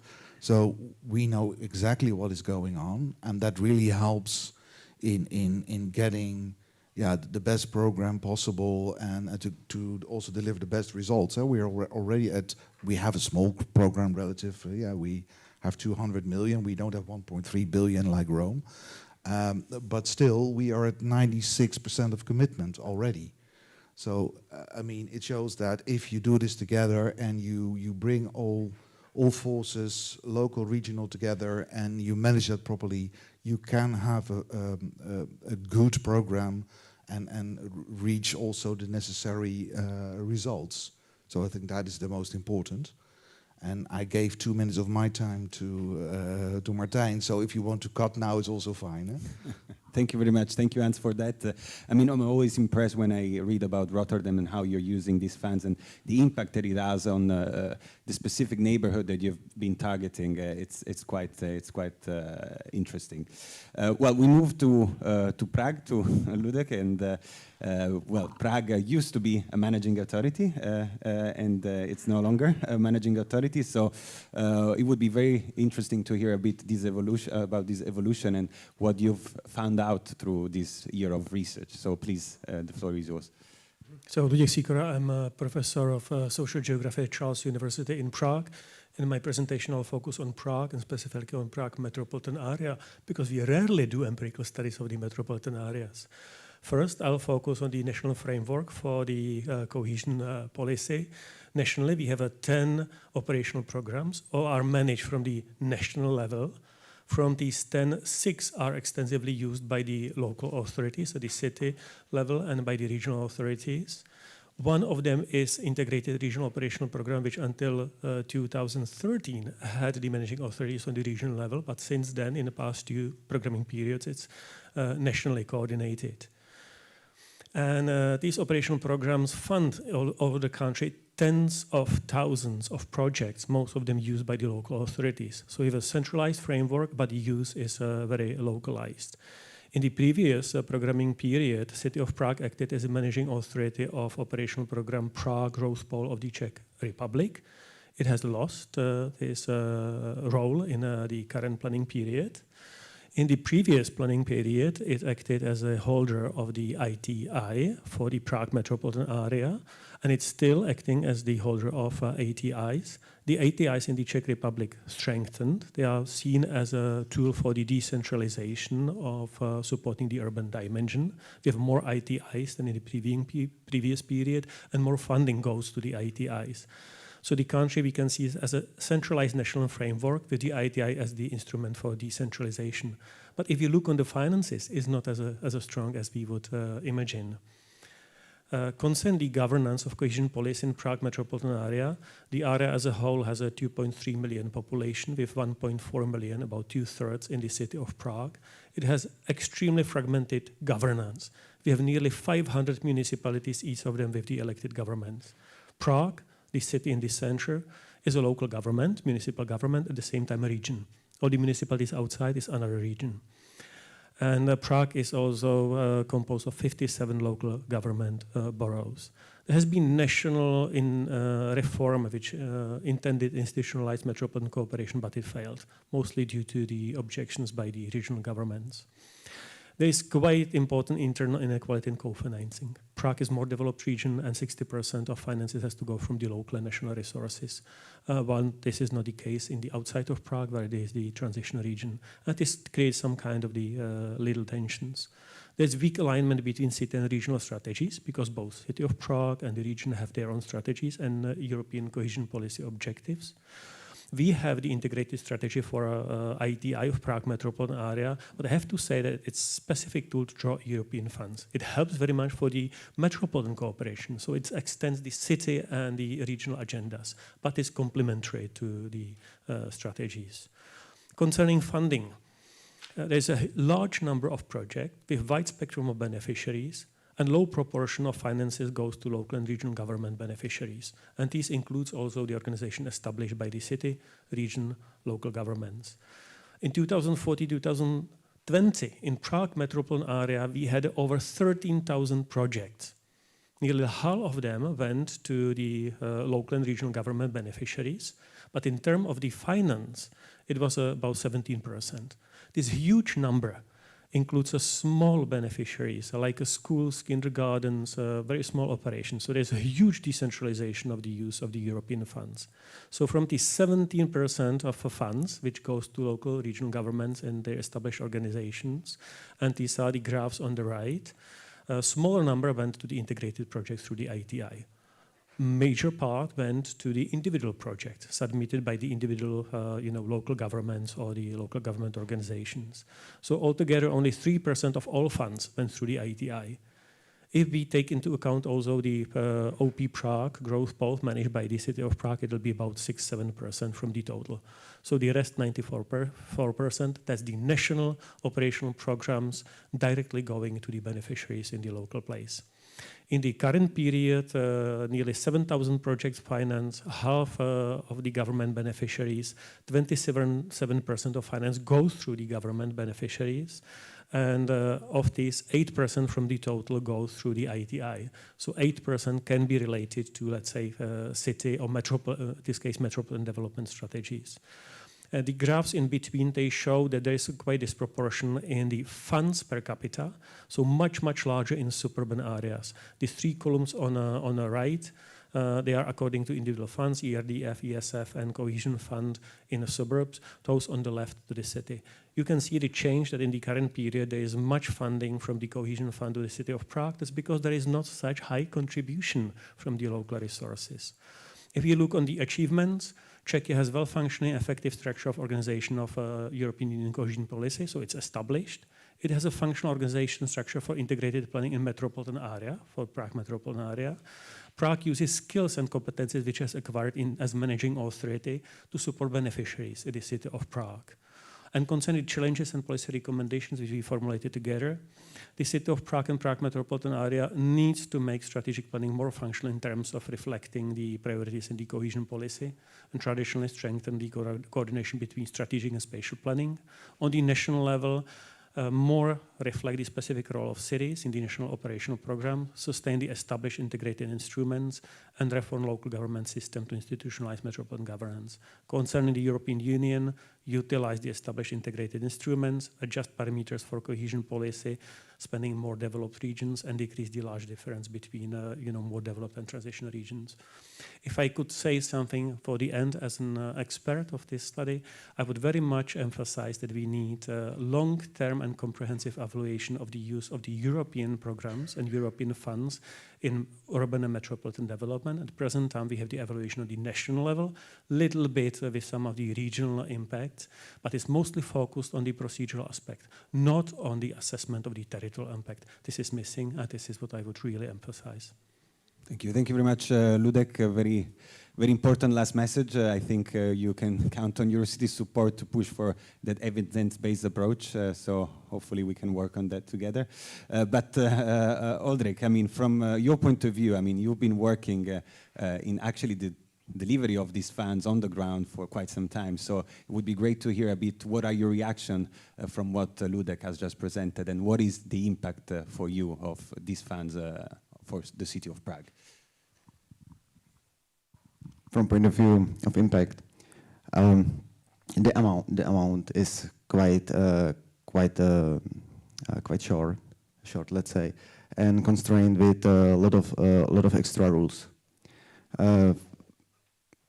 The situation of centralizations and decentralizations has changed, and of course now Prague position how to influence the support through the European funding in Prague has worsened, but not in the previous programming period. The situation was, let's say, far from ideal, and because the ability to tailor our program for city needs was not constrained just by the European rules, of course, but even with by the strong pressure on innovations, which nothing against innovations, but and it looks pretty well on a paper, but it's in practice it's sometimes quite difficult. For example, in the field of energy efficiency of buildings, we were not allowed to apply measures which were applied in the rest of the state. So we had to figure out more complex projects, which of course cost more money and bring up additional administrative burdens. Speaking of costs, and I think that the issue of co-financing in the last programming period, the co-financing was 50-50, and even under this arrangement, we got often in discussions with Prague representatives, politicians, and beneficiaries that there is some kind of imbalance between how much money we put in and how big is our ability to tailor and focus on our needs. In the current programming period in ERDF, the co-financing rate is 60-40, and for the next programming period, according to the multi-annual financial frame draft, is that this ratio is gonna stay not only for ERDF but for whole funds. For example, Cohesion Fund, which is very important for development of Prague. And I'm afraid that we are getting, if you take into account all the transaction costs and all the additional conditions, we are getting to the threshold where the funding-based financing stops being attractive, which is something nobody wishes. Thank you very much. That's very important. I mean, the situation, especially for more developed region, for cities in more developed region, is very complex. And I think you're not the only one who shares this problem. I think many of our cities that are usually more developed region have this problem when it comes to co-financing, and I think it will be very important to keep EU funding attractive. And you have, of course, our support to push advocating for more favorable conditions, and especially if you, if you give so much resources for co-financing, you should at least be one of the driving forces of the priorities behind this investment. So that's quite important. So thanks for that. We move now to Judith, who will tell us about Budapest, another very interesting case, maybe on the extreme, of unfortunately on the negative side, but Judith, the floor is yours to tell us a bit more. Thank you. So I'm Judith Kamen. I'm here with the Metropolitan Research Institute team on Urdiko. So yes, we are talking about Budapest, which, as you saw in that graph, is really at the one extreme end of this decentralization and centralization scale. So Budapest is a city that's a very strong one. Economically, it's almost 40% of Hungary's GDP that's coming from Budapest. It has also almost 20% of Hungary's population. So it's not only a capital, but it's really a very significant city in the country. It is operating in a highly centralized environment, not only in terms of cohesion policy governance, but also in public policy making and state administration overall. But given that we now are with cohesion policy, what we can say is that in the previous period, Budapest was still kind of having a steady flow of cohesion funds, and mostly cohesion fund was actually the most important for Budapest, just like for Prague, but also, of course, other funds. It has become also a separate region on its own for the current period, which has a very significant change, because then Budapest itself is also, just like Prague, considered a developed region, and now that affects its eligibility for cohesion policy co-financing rates. And then Budapest is the case among the Urdiko cities that has never had any IB or MA role. So it's rather a beneficiary. It's not really involved in implementation. It has territorial actor role in the regional operational program, but it doesn't have any planning role in the sectoral operative programs. So very limited involvement of the city in planning and strategic alignment of programming. And moreover, there is no true functional urban area or agglomeration cooperation. There were some trials in the earlier periods, but not really anymore. And this kind of splitting of the region of Budapest and the area around it didn't help in terms of incentivizing cooperation.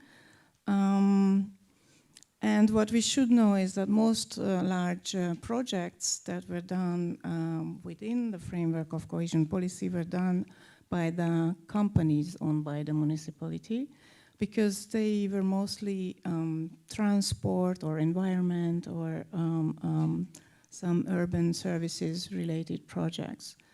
In terms of results and outcomes, we can say that the first period that Urdiko was looking at, 2014 to 2020, Budapest had roughly 5% of its funding in the municipal budget coming from EU funds, where in the second period it sharply declined to almost 2%.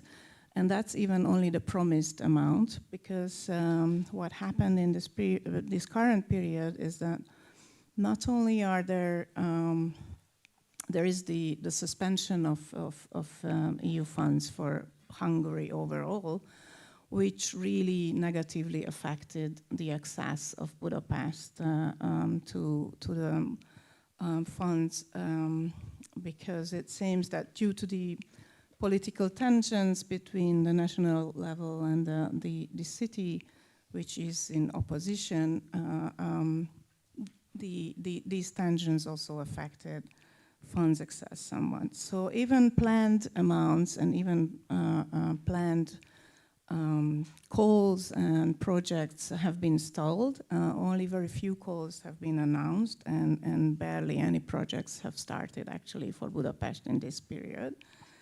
And moreover, what is really important to mention is that Budapest is a city that currently is on really huge financial problems. It's really struggling to maintain even its basic service operation.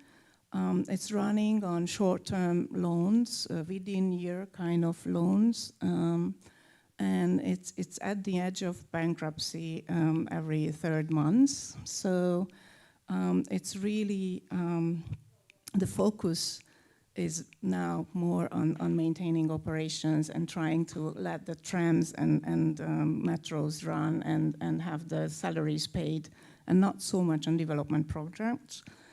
Why that happened is partly also these conflicts. Budapest finances are mostly, almost more than 70% of Budapest budget is coming from local taxes. There is a redistribution scheme that is called Solidarity Tax, and that kind of takes away some of this money and redistributes it to other local governments. So actually the city has become a net payer into the national budget. In terms of capital investments, we did a graph that you can see. If you don't look at the amounts only in terms of nominal way, as they are always in the budgets, but we transferred them into the starting of the period money. So 2014 is the base, and we also corrected for inflation. Then you can really see how there is really a sharp decline in Budapest capital investments and its sources. If you compare 2024 to the beginning of the period, then you can really see this dramatic decline. And also you can see how EU sources, which are the green ones, have been really substantial in the first period, and then in the second period they are also much more minimal. Budapest is also a case that has an EIB loan, which is kind of running out, but you can also see that showing up with the blue figures. So this is really the dramatic situation. But basically, the financial problems cause the city not really focused on development projects right now. Thanks a lot for that. For the sake of time, yes, I give it. Maybe we go to Georgi to hear a bit. I mean, what you present is very worrying, and I mean we know it as Eurocities. We're working a lot with Budapest on, giving voice to Budapest to raise this at the European level. We have a few conclusions there, which of course Ivan already said. Yeah. This is really the quality of multi-level governance, and it's really the trust between the different actors and the formal roles also kind of reinforcing the cooperation, because with just consultation and with just informal processes, it's not really working. Yeah, thanks for that. And Georgi, from the point of view of the municipality, I mean, what are your reactions? Well, I happen to be one of the public servants working for Budapest, so this kind of a financial crisis situation affects me on kind of a daily basis, but otherwise, just trying to, two graphs here, you can see what is basically illustrates what this financial strangulation of the capital city of Hungary is going by. The first graph shows how financial sort of decentralization was reversed basically after 2010. And what you have there is the centralization of many, many local government functions in general, including Budapest, and meaning that the financial share of the municipalities are declining sharply. And the second is just illustrating what just Judith has said about this solidarity tax or levy, which was based on the local governmental tax revenues and the sharp increase of it. So basically, it's a financial strangulation of the town, of the city, and it's all because of this. Is just to illustrate further that what is going on in Hungary and why the EU funds have been suspended, because the government have managed to basically hijack European funds in order to serve its own political economy, which is a very dysfunctional political economy, which is not serving basically the needs of the country, but just aiming only and solely on political power regeneration. And all of these kind of links and pulls and strings and incentives are only, it's a corrupting logic all over. And of course, the European Commission and the European Council has established this view, established this fact, and this is the very well established case for suspending the funds for Hungary.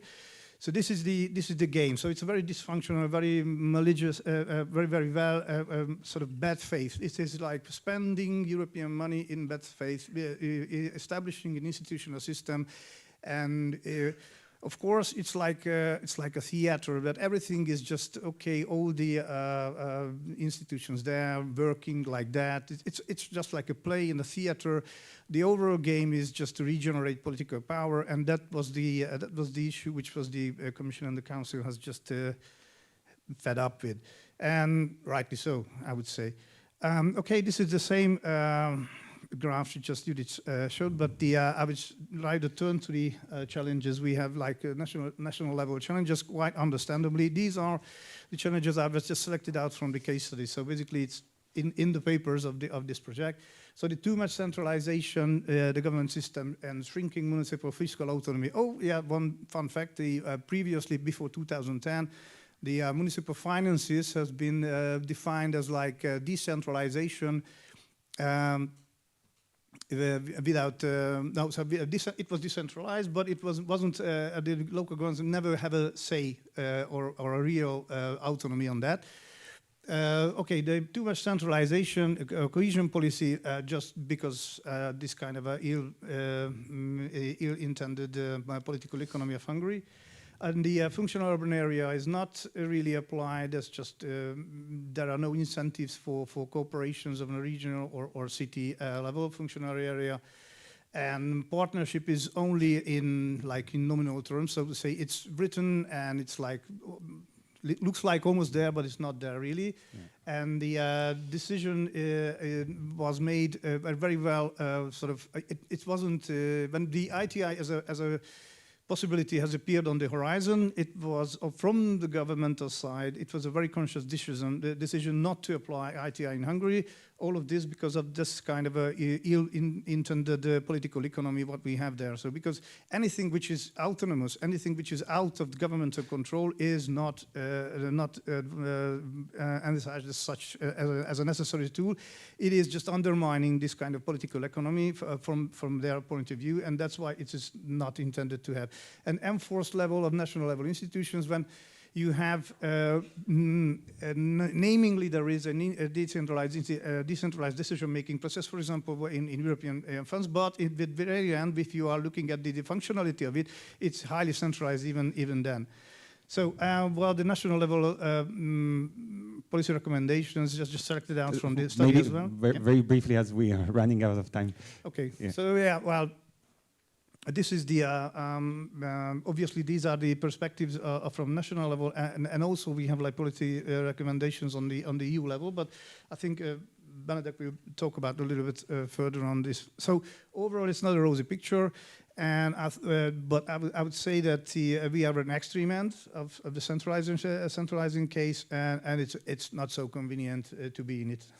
Well, thank you very much. Well, so we went from Rotterdam to Prague, then to Budapest. We had from the best to the worst. Please join me in a round of applause for the speakers. And all the case studies will be available at the end of the month, most likely. And these are quite in-depth case studies that will tell you the story of these cities in a much more detailed way. We move now to the second slot, where we will be looking at the instruments of cohesion policy, ITIs, and of course also national instruments like the National Operational Program of Italy. So please, the speakers, if you could join me on the stage. So we have Ghent, we have, of course, Florence and Warsaw. Please.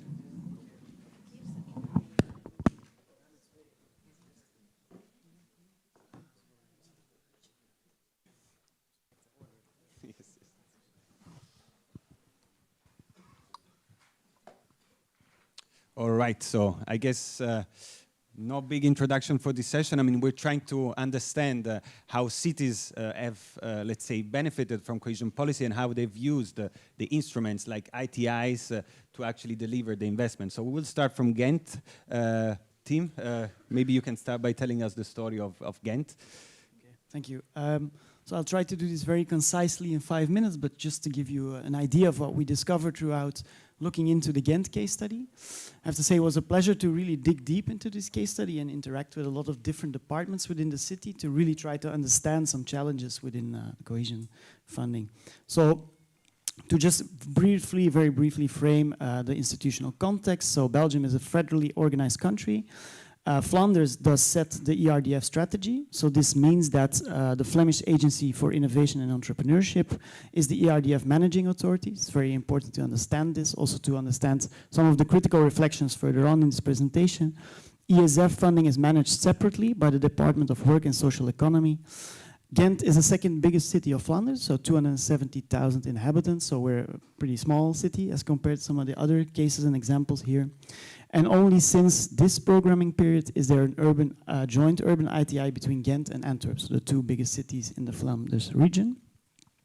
It's been touched on before by Ivan, so it's nice to pick up on this, is that Ghent is really, I would say it's kind of exceptional also in Flanders in the way it deals with urban renewal, urban redevelopment, especially focusing on socio-economically vulnerable neighborhoods through a very neighborhood-oriented approach, where a physical approach to renewal is combined with a very social way of working. This allows for a very integrated way of working together between, for example, the real estate development company of the city, the planning department, and also very much socially oriented actors within the administration, but also very bottom-up, together with local NGOs, local resident communities, and so forth. So it's a very participatory way of working. Local priorities are really defined from the bottom up. And there's a lot of focus on projects which have a big lever effect because they're inherently social spatial. They might seem very modest and not very visible on a strategic scale when it comes to the city, but their impact is huge, as in its spin-off effects, but also in its cohesion building on a local scale. So Ghent has made a decision very early on to kind of align cohesion funding with this kind of approach, which is, I think, a bit atypical in a sense, and it has created a lot of opportunities, but it's very challenging in the current programming period, which we will focus on later. And an example I'm showing here is the Sacred Heart Church, showing how a sort of relatively modest investment to redevelop a church building has created a very important place in the social spatial tissue in a neighborhood, where a community organization runs the former Presbyteria, where there's a social restaurant and there's a lot of social cultural activities, also making connections between, let's say, these new middle-class inflow of people into a certain vulnerable neighborhood and its kind of existing local tissue and network. But so to go to this, the implications of the introduction of the ITI in the current programming period, it's a bit of a, I would say, a contradictory, conflictual story, because it has kind of I would say, manifested Ghent's involvement as a co-steering city in the cohesion funding approach, but at the same time there has been a serious slimming down of thematic priorities because the managing authority, being FLIO, focus a lot on, let's say, two axes, streamlining themes along two priorities, being innovation and green transition, very, I would say, economically growth oriented. And clearly there was a bit of more kind of flexibility in the previous programming periods because thematically it was much broader. There was a flexibility in terms of product design in that sense. And it was much easier to kind of align this neighborhood-oriented approach with the themes being fairly broad. In the current period, we've seen that quite contradictory, aligning with this kind of new operational focus along two axes has made that aligning the neighborhood-oriented strategy with the thematic priorities can be a bit in tension. So this is like the story of Ghent is not unequivocally positive, it's quite challenging in a sense as well. So this brings me to these 4 challenges I would like to share. So the first one is clear, a sort of thematic rigidity imposed on us by the Flanders region, although we have quite a bit of say in this, makes that it's sometimes difficult to integrate this neighborhood ambitions and this way of working within the current way this is organized. On the other hand, there's a formal separation between ERDF and ESF Plus funding. So it's hard to finance, let's say, initiatives which are inherently combining physical and social approaches within a single intervention. So this clearly also has a bit of conflictual impacts when it comes to Ghent. Then a third insight is that there's a high co-financing requirement because the Flanders has capped the grants of ERDF to 40% of total project costs, and especially for projects which have a sort of, let's call them a vulnerable business model. Not very clear how economically they will be viable. This can be particularly challenging, and also within the city administration it becomes difficult to convince some departments to invest in project proposals for this type of funding. While the success rate is higher, why the impact might be higher, but still this can be conflictual. Lastly, there is some kind of insecurity about some administrative burdens and especially audits because they have a very big impact on small organizations, NGOs, locally framed organizations which are not familiar with this way of working, do feel this as a sense of distrust from, let's say, higher governance levels rather than trusts being implemented on a local level. And especially in this context, the FRO contact point is very important. I'll start finishing up. So, last slide. So, but still, despite these difficulties, it's very important to emphasize how cohesion policy does make a very big difference in Ghent, because it's probably the closest EU policy to local practice, and it's a really big lever for learning and experimentation, which is very important in this neighborhood-based approach.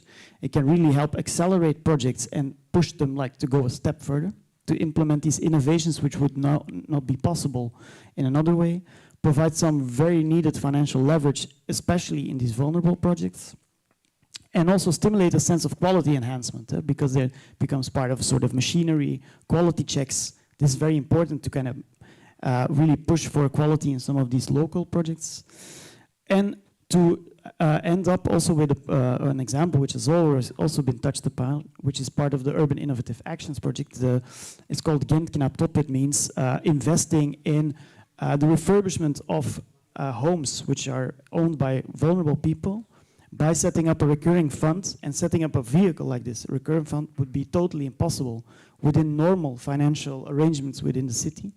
And this has really made a huge difference. So I think this is a nice example to end with. Thanks a lot, Tim, for that. And Heidi, I mean, as the manager of these funds, very briefly, could you share a bit some of the lessons learned? Yeah, I would like to share 2 lessons learned. The first one is about the implementation of SUD, Sustainable Urban Development. As Tim showed in his presentation, Ghent has experienced both a separate priority axis and an ITI. And for us, an ITI is only one of the possible ways to strategically use the urban earmarking. A one-size-fits-all approach does not necessarily guarantee a maximum impact if it fails to take into account the diversity of cities in terms of size, but also in terms of available budget for SUD. This is not a plea for less territorial urban strategy, but rather for a tailor-made territorial instrument based on trust in cities. And this will, to my opinion, only strengthen the urban dimension in and impact of cohesion policy. A second lesson learned deals with change. The shift from a separate priority axis for SUD and to an ITI was for us as a city a major change. After all, we were convinced that the connection with urban renewal and the integrated approach was a good example of how, in our case, the relatively limited urban earmarking for SUD could be used strategically to create maximum impact. So it took some time, at least for myself too, to deal with the strict thematic concentration, especially on innovation, to which the ITI was also bound and which no longer allowed us to work in an integrated way. It invited us to look at urban earmarket for SUD from a different perspective. And in fact, the ITI created opportunities in policy areas that we might not have immediately co-financed by ERDF, such as digitization. This openness has proved to be our strength in this current program period. And in this regard, I would like to share a quote from Marcus Aurelius. Mr. Barbato this morning said that there is a huge transformation in Rome thanks to European investments and, yeah, let's say, also inspiration by European policy. For me, as an archaeologist, Rome is a huge source of inspiration for me. So back to the quote from Marcus Aurelius. He was not only an emperor, but also a philosopher. And I believe the following quote beautifully reflects our experience in Ghent in the transition from a separate priority to an ITI. This is a quote. So that which is an hindrance is made a furtherance to an act, and that which is an obstacle on the road helps us on this road. And a wisdom, to my opinion, that can help us as cities to remain confident in ourselves, whatever the future will bring for cohesion policy and its urban dimension. So that's what I wanted to share with you. Thank you very much, Heidi, for that. Well, thanks also for your work in Ghent. I mean, we talked about cohesion funds, but Ghent has also been extremely successful at getting direct funding like Horizon Europe, so something that you will read more about in the case study when you get there. We move from Ghent to Warsaw, a very different context, a very different city, but a strong beneficiary of cohesion policy. So please, the floor is yours to give us some insights about the case studies. Thank you. There are two authors of this presentation, and this is Sylwia Dudek-Mańkowska and myself, and this time I'm presenting.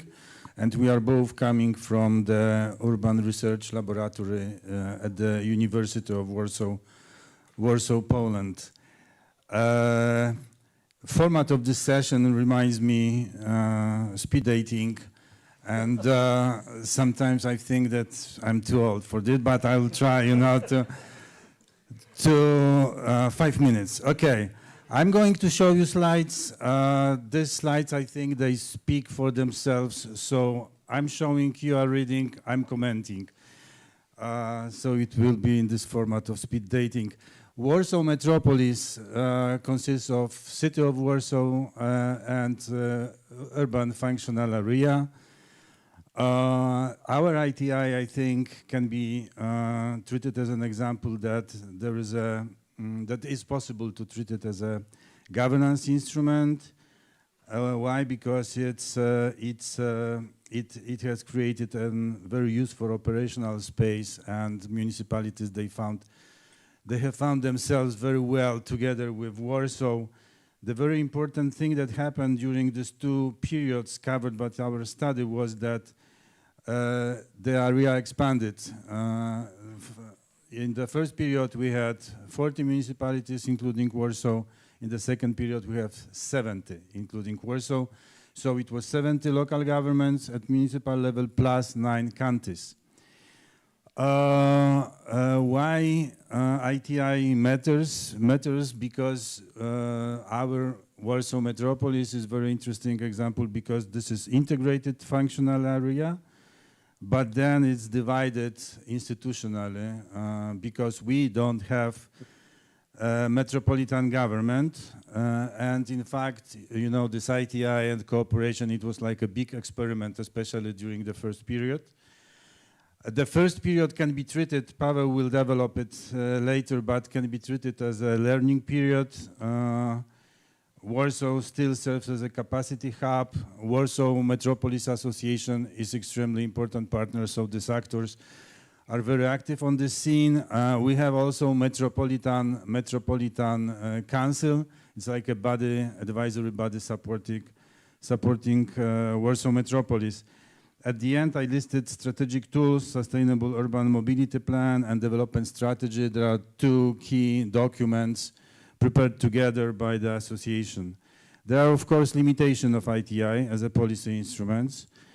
The risk of discontinuity beyond programming cycle is something that still is in our minds because, you know, it works now, but what's going to happen in the future?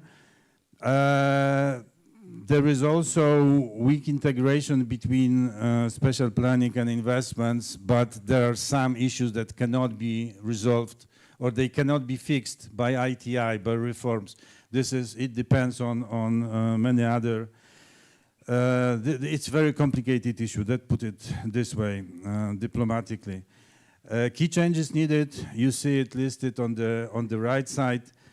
In our opinion, I mean researchers, we think that two LAS are very important mechanisms to reduce capacity and co-financing asymmetries among municipalities because there are 70 of them and some of them they are doing pretty well, some of them are really poor and they have no money to co-finance, they have no capacity to be part in this programming period. And it leads me to the last one, to the last slide about policy implications. We believe, I mean, you see these policy implications. We think that if you think about ITI as an envelope with money, then you deliver products. If you think as a tool for governance, you can support integration. What brings us together, we think, what makes us act jointly is the territory.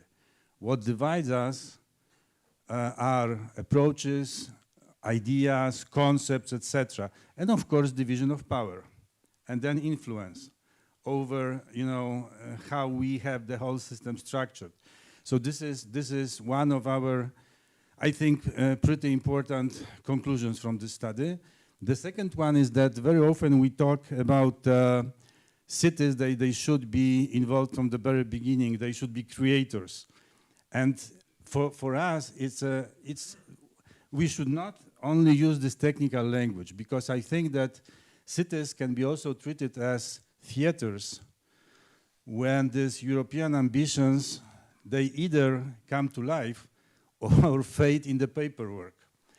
And, you know, and this paperwork you're all familiar with, that this is big problem. And that's what I wanted to end with. This is our study and our case. Thank you. Thank you. Thank you very much. And Pavel, from your point of view in the city administration, beyond the paperwork, what is the impact and what are the resources that your city is getting?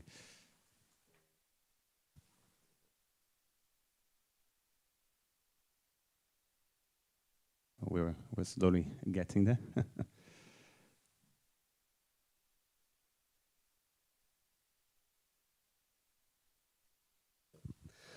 Thank you, Mr. Grochowski, for this introduction of our case.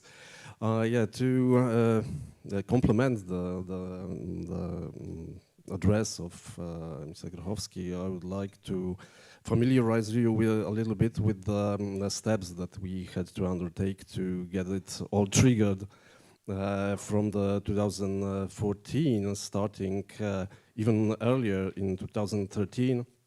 It started with a declaration between our municipalities within the Warsaw functional area concerning the let's say, acting together to get the European funding from this new instrument implemented by the European Commission. Afterwards, in February, we had the official agreement of cooperation.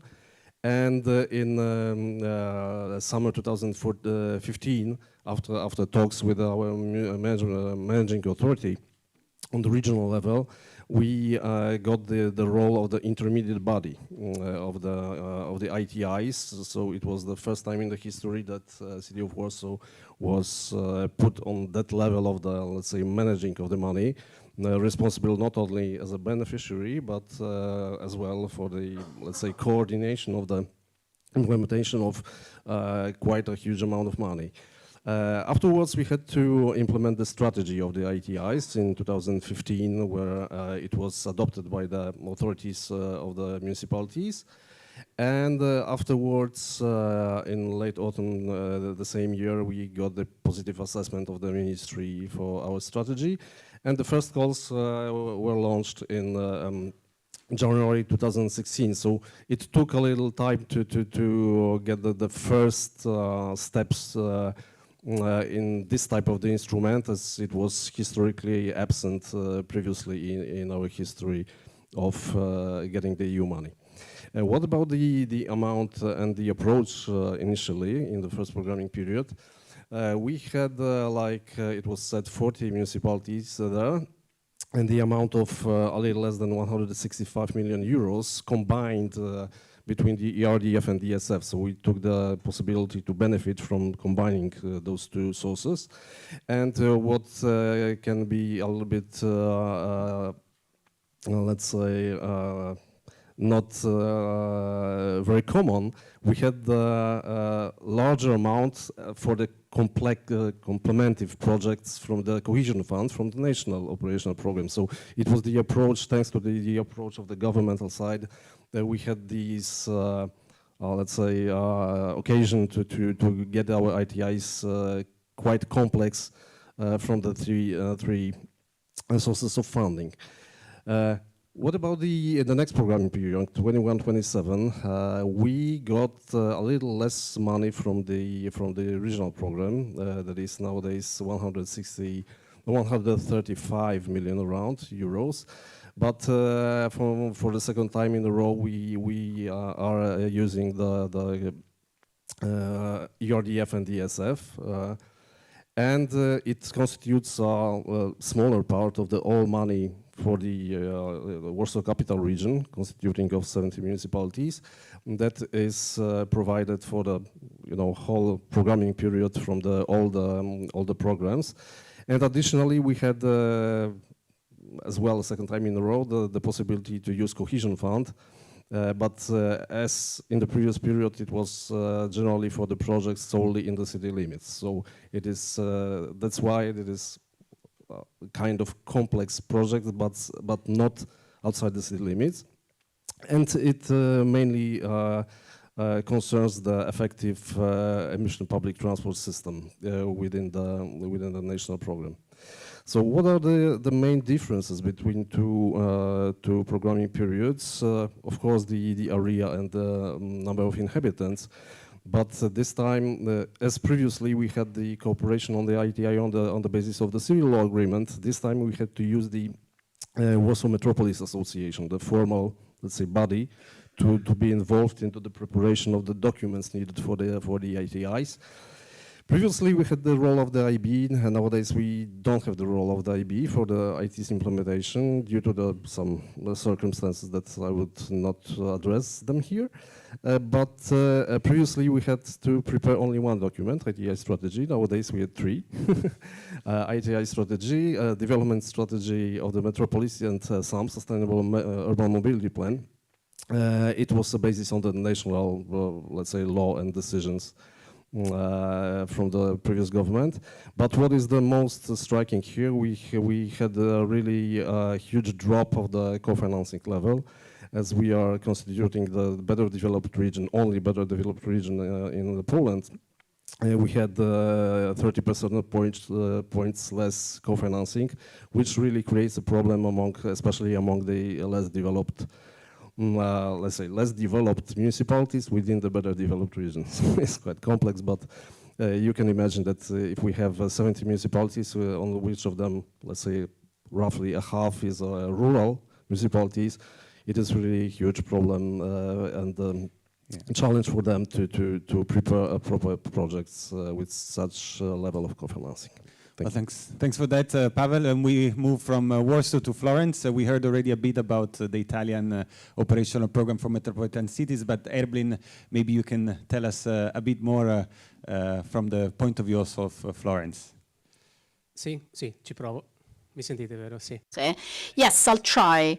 So first of all, thank you very much for this opportunity. I'm waiting for people to receive the presentation on the screen. Thank you very much for having me before the last speaker, because Alessandra will be the last speaker before the coffee break. So she will be separating you from the coffee. As said in previous presentations, there are a few governance elements that need to be taken into account. Also, when it comes to defining the tools, the instruments to be adopted, complementary to the situation whereby every state is responsible for self-management. So we are obsessed by roadmaps. So this is a roadmap allowing us to understand that territorial dimension as a spatial dimension. So the tool has to take this into account. Otherwise, we are talking about something that, if not based on spatial dimension, has to assess the territorial impacts as well. So I should like to thank Ivan and Massimo for anticipating a few aspects and a few data about NOP Metro. You have further information, and let me stress that if we reason from Florence, there's a very good stability between the two periods, so around 120 million, more or less, and distributed over a 14-year period with the strategy. This allows administrations to activate long-term policies where and if needed through a tool which is a national tool, but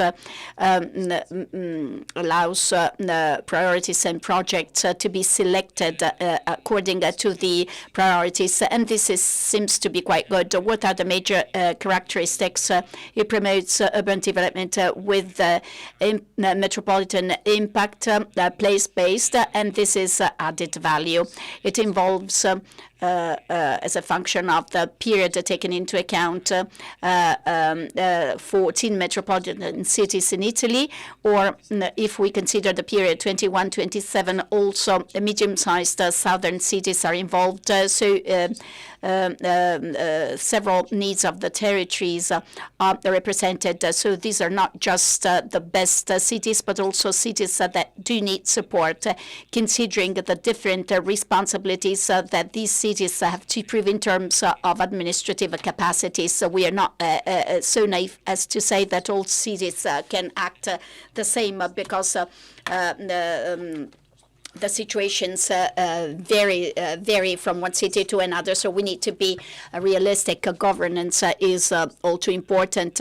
So urban authorities for metropolitan cities and beneficiaries for smaller cities, especially for the period 21-27. The method is of paramount importance in terms of tools as well as in terms of governance, because as stated by the instrument itself, co-programming and co-responsibility are elements that need to be stressed, also in terms of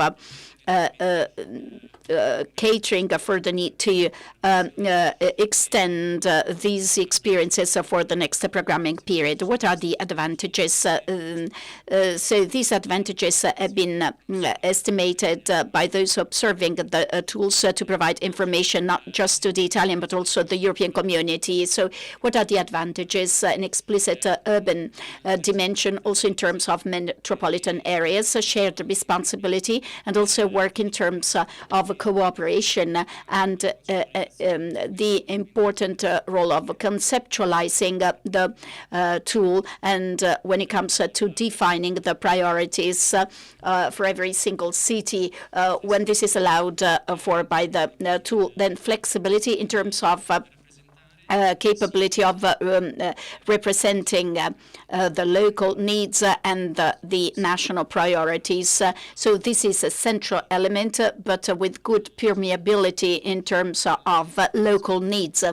What are the things to be improved within this framework? Because, of course, like all human-based tools, this is not perfect. So there should be further sensitivity introduced, taking into account the fact that territorial dynamics are very different from administrative dynamics.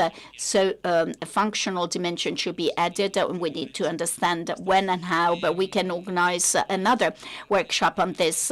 And this can allow the tool to be more customized in order to foster territorial development and take into account governance needs. Why is it a good practice? And here I recap, because the cities are put at the heart of cohesion policy. Then we have the metropolitan dimension. Then governance can be replicated for those listening from other countries. So you should start reflecting upon this, because it's quite simple in terms of principles and concepts, and it represents a concrete, effective example of the principle of subsidiarity.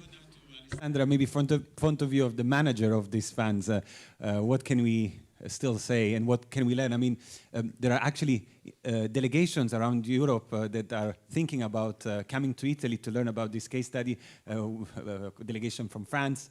I know that also in the Netherlands they're thinking about this way of working, especially in the context of the proposal of the Commission that centralizes a bit, so they're trying to find a way to still have an operational program for cities. So it's quite interesting what you're doing. So if you could share a bit more elements.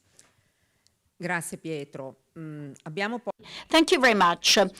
So we have a few minutes available, and people are waiting for the coffee. So many things have already been said. You can read them in the final outcome of the research study, and our managing authority will be further explain what happens in the city of Rome. But there are two major elements that are important to be stressed within the framework of this program that has grown, has been enlarged, not in terms of funding, but also in terms of strategies and synergies. First of all, the multi-level governance. It's not just a multi-level starting off from the city to get to the central state, but it's multi-level that sees in the city active participation of citizens as well, going back to the system-like approach as shown by the Ghent city, because the actions result from territorial consultation and local strategy that sees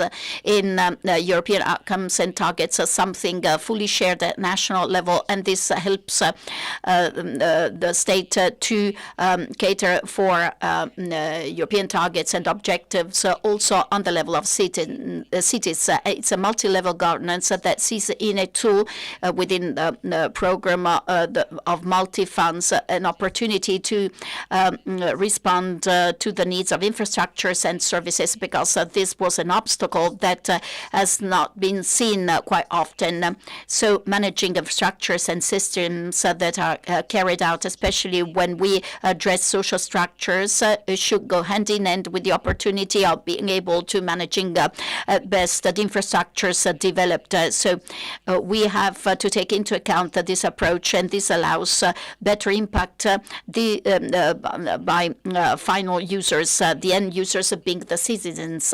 And these models, these systems allow to provide for the possibility of citizens to be fully aware of the importance of these funds for the well-being and the importance of the different components when it comes to achieve European solidarity, subsidiarity being the key principle of all European funds. I mean, I'm fond of Europe.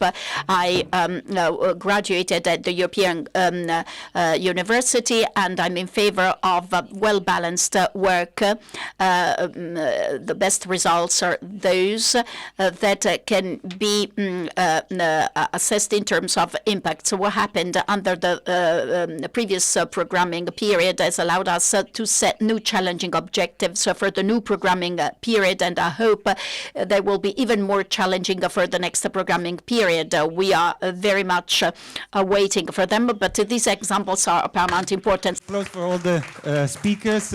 Great to finish on the note. Thanks for that, Alessandra. We now have 10 minutes for coffee, and then we will start with the last slot of this session. Thanks a lot for listening.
Perfect. We're going to start shortly, so you can please take your seats. All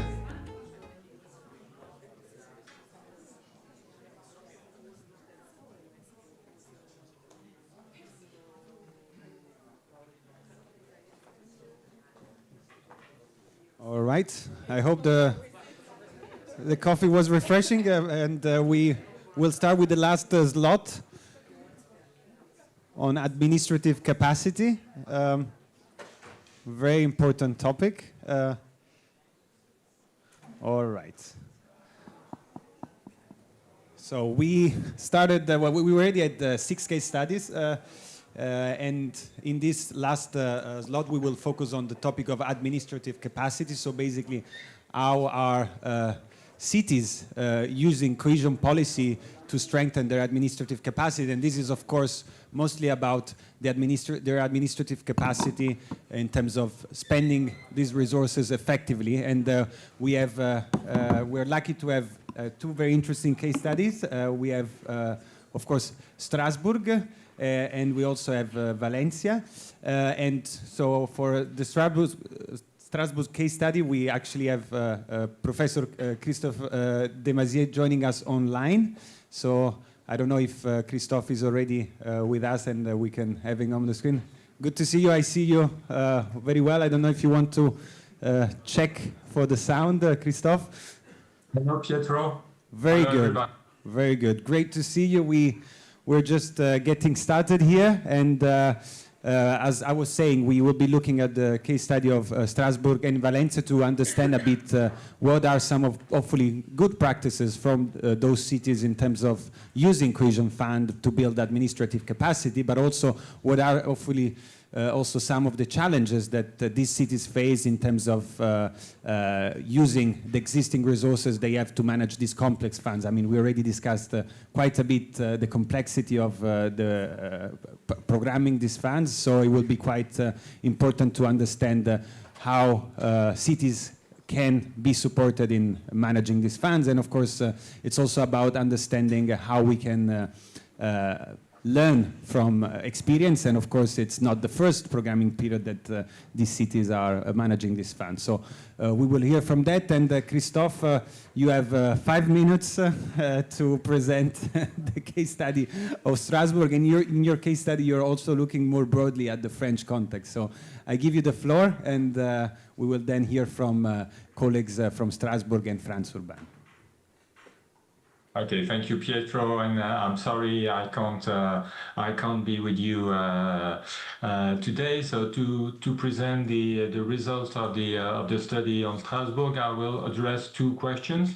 The first one is, what do we mean by administrative capacity? Maybe a basic question. And the second one is, what factors can explain the miracle in Strasbourg, the outstanding capacity of Strasbourg regarding the cohesion funds in general. So what we know is that this notion of administrative capacity has been highlighted by international organizations in the last decade, like the World Bank or the United Nations. At that time, the focus was on developing countries and on national administrative systems, but more recently, some experts in political science or in public administration have focused on cities, including cities which were involved in managing cohesion policy funds. Okay. I'm not going to say much more, but you can see from the definition on the slide that any analysis of the administrative capacity of a local authority should focus on the one hand on the policy style of the local government, and on the other hand on how the policy implementation and delivery are organized. Building on this, I'm going to distinguish 4 drivers of the local capacity of a local authority and illustrate it with the case of Strasbourg. First of all, we have the socio-economic situation of the city, its history, the local culture, etc., etc. What is specific to Strasbourg, you can see it on the right column and also on the images. First of all, Strasbourg and its regions have experienced 3 wars within 75 years and as many changes in nationality for the population. And as a legacy of these troubled times, the applicable laws, the language and the cultural identity are distinctive in Strasbourg as compared to other cities in France. Another legacy is the choice of Strasbourg as the seat of the Council of Europe and later on of other institutions, including, of course, the European Parliament. And as a consequence, Strasbourg has today a very profound European identity, and this means that despite the changes in political leadership in Strasbourg from center-right to left and currently to the Green Party, there has been a continuous and strong commitment of local politicians to European policies. Thirdly, there is a demand for sustainability solutions by the population, and it's very rooted. And frankly speaking, to switch from a city dominated by the car in the 1980s to sustainable mobility systems, which are excellent, it required a lot of work. The second question is about the position of local authorities in relationship to other levels of government. And we discussed this earlier this morning with other cases of cities. What we know is that the greater the autonomy of local governments, the greater they are able to respond and to be accountable to the stakeholders. And this implies a very efficient distribution of public services. And Strasbourg very clearly fits this profile. First of all, this was said also earlier this morning, it is a metropolitan tier of government, which is quite rare in the European context. So it means that it has a set of mandatory competencies which it exercises in place of its member municipalities. And over time, the metro government of Strasbourg has developed major technical capacities in transport, in engineering, in urban planning, but also a managerial capacity, and it has implemented performance-enhancing measures. Besides, in the case of Strasbourg, there has been a very strong commitment to public accountability and to citizen participation. And of course, when it comes to the European cohesion policy, what is also quite exceptional in the French context, at least, is that for nearly a quarter century, Strasbourg has been an intermediary body with a full delegation for the management of ERDF and ESF. Okay. A third series of questions is about the internal organization of the local authority, its financial situation, the staffing arrangements, etc., etc. What shows the literature is that a good organization, let's say a quasi-perfect organization, determines the ability of a local authority to effectively reinforce its authority and to regulate economic and political relationships. And in Strasbourg, the ITI is managed by a dedicated unit which oversees the entire process from the selection of projects to the instruction and the payment of the applications. And Marion Pérez-Legel, who will speak in a minute, has worked there for 5 years, and she will be able to provide insights about how the successive ITIs have been managed successfully. But before this, I would like to end with my last line. I would like to end by arguing that this administrative capacity, it's not only a technical topic. It is also linked to the policy style of the local government. There has been a shift in the literature and in the situation of cities from local government to local governance. It means that local public decision making has changed, or maybe should change. I mean that local governments no longer can dominate the discussions that they have with other actors like the private sector, for instance, or the local civil society. They are involved in network, the local governments, but they can't dominate these networks. And this is quite clear with how the cohesion policy is organized in delivery, is organized in the case of Strasbourg. The administrative organization has been designed so as to interact as much as possible with the local stakeholders. Just two examples to finish. The ITI strategy is informed by a strategic plan which has been agreed by the metropole and by the local private actors, including SMEs and not-for-profit organizations.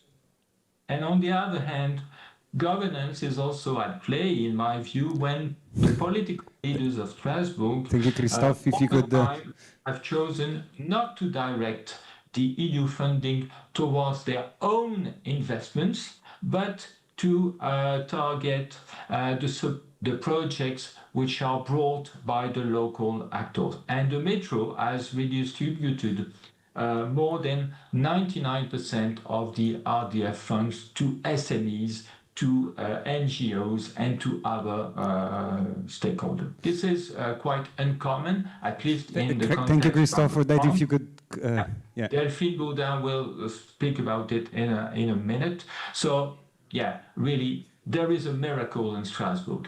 Thank you. Thank you. Thank you, Christophe, for that. And thank you to tell us about the miracle of Strasbourg. We come back to Rome with Delphine Bourdon. Marion? Okay. Then we give the floor to Marion first. I mean. Good morning, everybody. Thank you, Christophe, for this presentation. It's a great pleasure to be with you this morning, even unfortunately online. So as it was said, I work for the city and the Eurometropole of Strasbourg, and I was in charge of the management of the ITI between 2019 and 2024. And so a few words about these administrative capacities we have acquired and consolidated through the managing of the EU structural funds for over the past 20 years. First, to manage these funds, we had to develop specific processes as their management is different from the management of local fundings. And one important challenge has been to reduce the complexity involved in managing two different funds, ERDF and ESF plus, or ESF before, with two managing authorities, the state and the region, within one same tool, which is the ITI. So we organize joint committees, we adopt joint deliberations to reduce as much as possible the administrative burden and to enhance the overall consistency of the ITI. Second point, we also, as Christophe said, we also developed a local network and European funding with all the partners who are involved in the project supported by the ITI. I mean the chambers of commerce, the institutional partners like the regions, the states, the departments, and also with colleagues from various departments of the administration. And this network facilitates exchanges on supported projects, but also on other issues. I'll give one example. We worked with the Regional Chamber of Social Economy on how to help the associations to implement the principle of public procurement. Indeed, many of these associations benefit from the ITI fundings. They are local structures with limited human or legal resources, and we need to be sure that they meet the regulatory requirements. It's in our best interest in case of an audit, and by doing so, we also try to develop the skills of the local stakeholders, and I would say it's a kind of a win-win situation for the territory.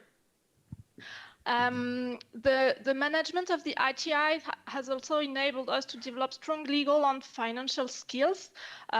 It's a cost for the administration, as the technical assistance does not cover all the staff costs.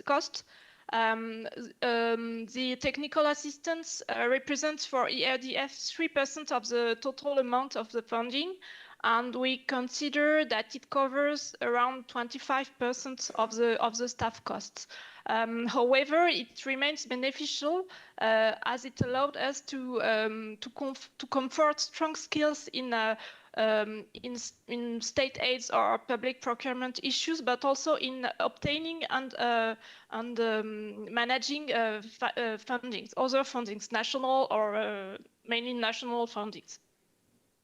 And the ITI staff is also considered as a kind of resource center for other departments of the administration on these issues. So I would say it's a virtuous circle, because by developing these skills, we also increase our efficiency. The Eurometropole benefits from an expertise recognized by the managing authorities. And the ITI funds were allocated very quickly at the beginning of the programming period. And also one reason for this quick programmation is also because we stand in close alignment with local needs, and we have the advantage of being closer to local projects than the region, for instance. We also use these skills to structure and to reinforce the organization of the administration, to develop other kind of European funding projects through direct programs like Horizon Europe or LIFE, for instance.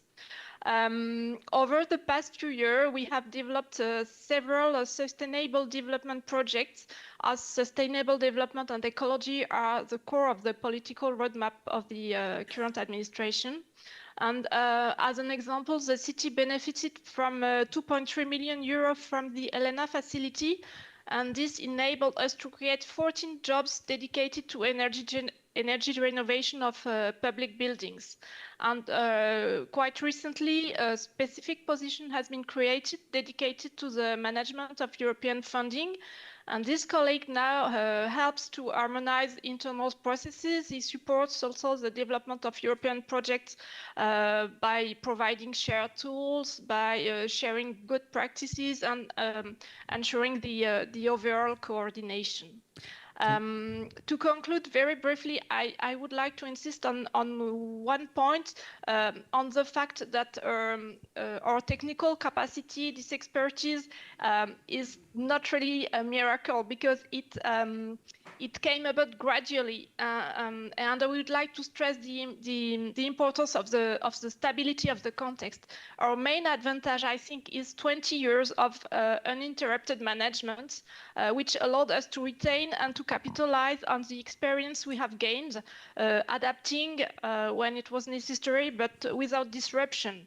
And we really hope we'll be able to continue in the next period, despite all the current uncertainties we hear. So thank you very much. Thank you, Marion. Very, very interesting and very important what you say, the need for stability for the framework, especially for administrations that are learning period by period how to use these funds effectively. And now from Strasbourg, we come back to Rome. We go to Delphine Bourdin from France Urbaine to hear a bit the perspective of the French Association of Cities, please. Yes, it will be much more a reflection just before. I have a voice problem, so I will do my best. And then I would like to thank also, it's the first time France Urbaine, as a French network of big cities, metropolises, is a part of an ESPON project, and it has been really useful, and we are happy to be in it. And So I just wanted to mention that. So a quick reflection. So the reflection, the EU 2027 multi-annual financial framework is based on three aspects. We have simplification, performance, flexibility. But what is being prepared at the EU level, at the national level, does not always fully match what is happening really on the ground and what cities are experimenting. So these concepts are indeed understood differently at the local level where policy are really implemented. So if we consider efficiency, performance, for example, we can observe really strong programming and absorption rates of cohesion policy funds among the members of France Urbaine, implementing an ITI, whether they act as an intermediate body or not, an intermediate body like Strasbourg or not. And the Strasbourg case demonstrates a form of efficiency and performance in supporting targeted groups, addressing, it has been said, social issues, territorial cohesion, facilitating access to funding for small organizations, micro-enterprises, SMEs, social economy organizations, and so on.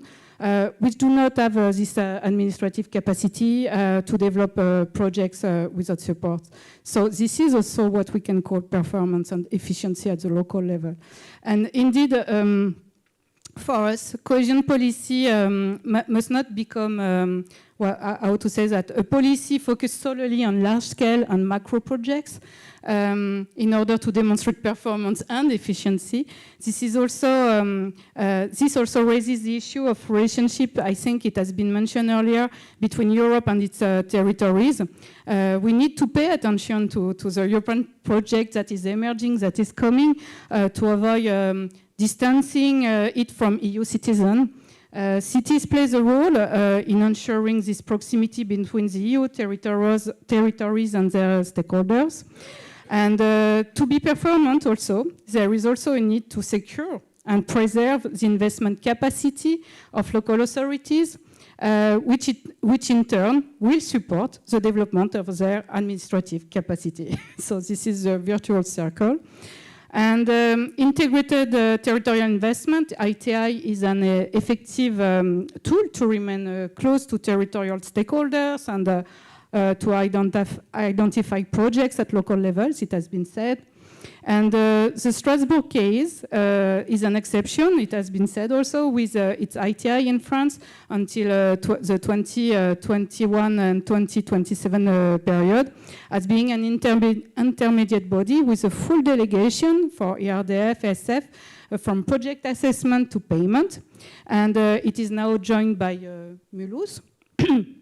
And as part of the ESPON Urdico study, we organized an urban laboratory in June last year, and allowing France Urbaine members at technical level to exchange on the Strasbourg experience. And several representatives of the local authorities expressed interest also in this model. But, and there is a but, Marion was talking about uncertainties. What if the current framework we know changes? Indeed, in France, a reflection appears to be underway at the national level on limiting the number of intermediate bodies or even abandoning them as a management model for territorial envelopes of EU funds. And this raises a serious concern with the possible loss of expertise built over many years, like in the case of Strasbourg, 20 years, more than 20 years. So expertise that could be shared, replicated, and useful to other territories. So it would be a pity. So the question is, how can cohesion policy better respond to the needs of territories and in particular urban territories? For France Urbaine, contractualization is a way to explore based on clearly defined priorities with clear defined priorities and align with urban authorities' local strategies by combining local finance, local funds, regional, national, and European funds. And the climate city contract experimented under the EU city missions within the Horizon Europe program may also inspire the European level to do so. And ensuring to conclude, ensuring multi-annual programming is essential, both for long-term investment planning, but also for preserving and building territorial expertise over time. Thank you. Thank you very much, Delphine. Very, very useful. Also, the policy recommendations. It's indeed very important. Without good public administrations, it will be impossible to implement funds locally. And there is, as we've seen today, a stretch for many public administration. And as we move forward, we also know that the state of public finances is not doing that well. And we can imagine in the next few years that especially local public administration will be put under even more strain. And so the support that cities can get through cohesion policy to reinforce their administrative capacity, their also capacity to be innovative in the way they manage funds, as we've seen with Strasbourg going from government to governance, it's extremely important. And now we move to the last case study, Valencia, which is also a very peculiar example of how a city administration under constraints from an administrative point of view is doing its best to manage these European funds. So Joaquin, the floor is yours. Thank you, Pietro.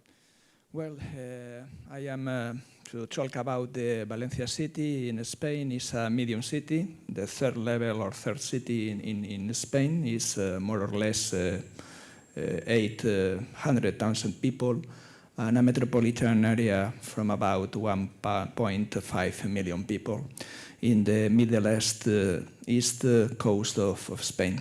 I prepared a slide with 3 blocks of arguments, one single slide, for these 5 initial minutes, probably. Well, I don't know if can enlarge or not, but probably not. The first one is what about these challenges for administrative capacity? The first question is, all people is asking, as Mrs. Pia said before, and a lot of speakers before, asking for a simplification, probably to be more flexible. But if not, or meanwhile, in Valencia, there were some interesting initiatives in order to manage this complexity.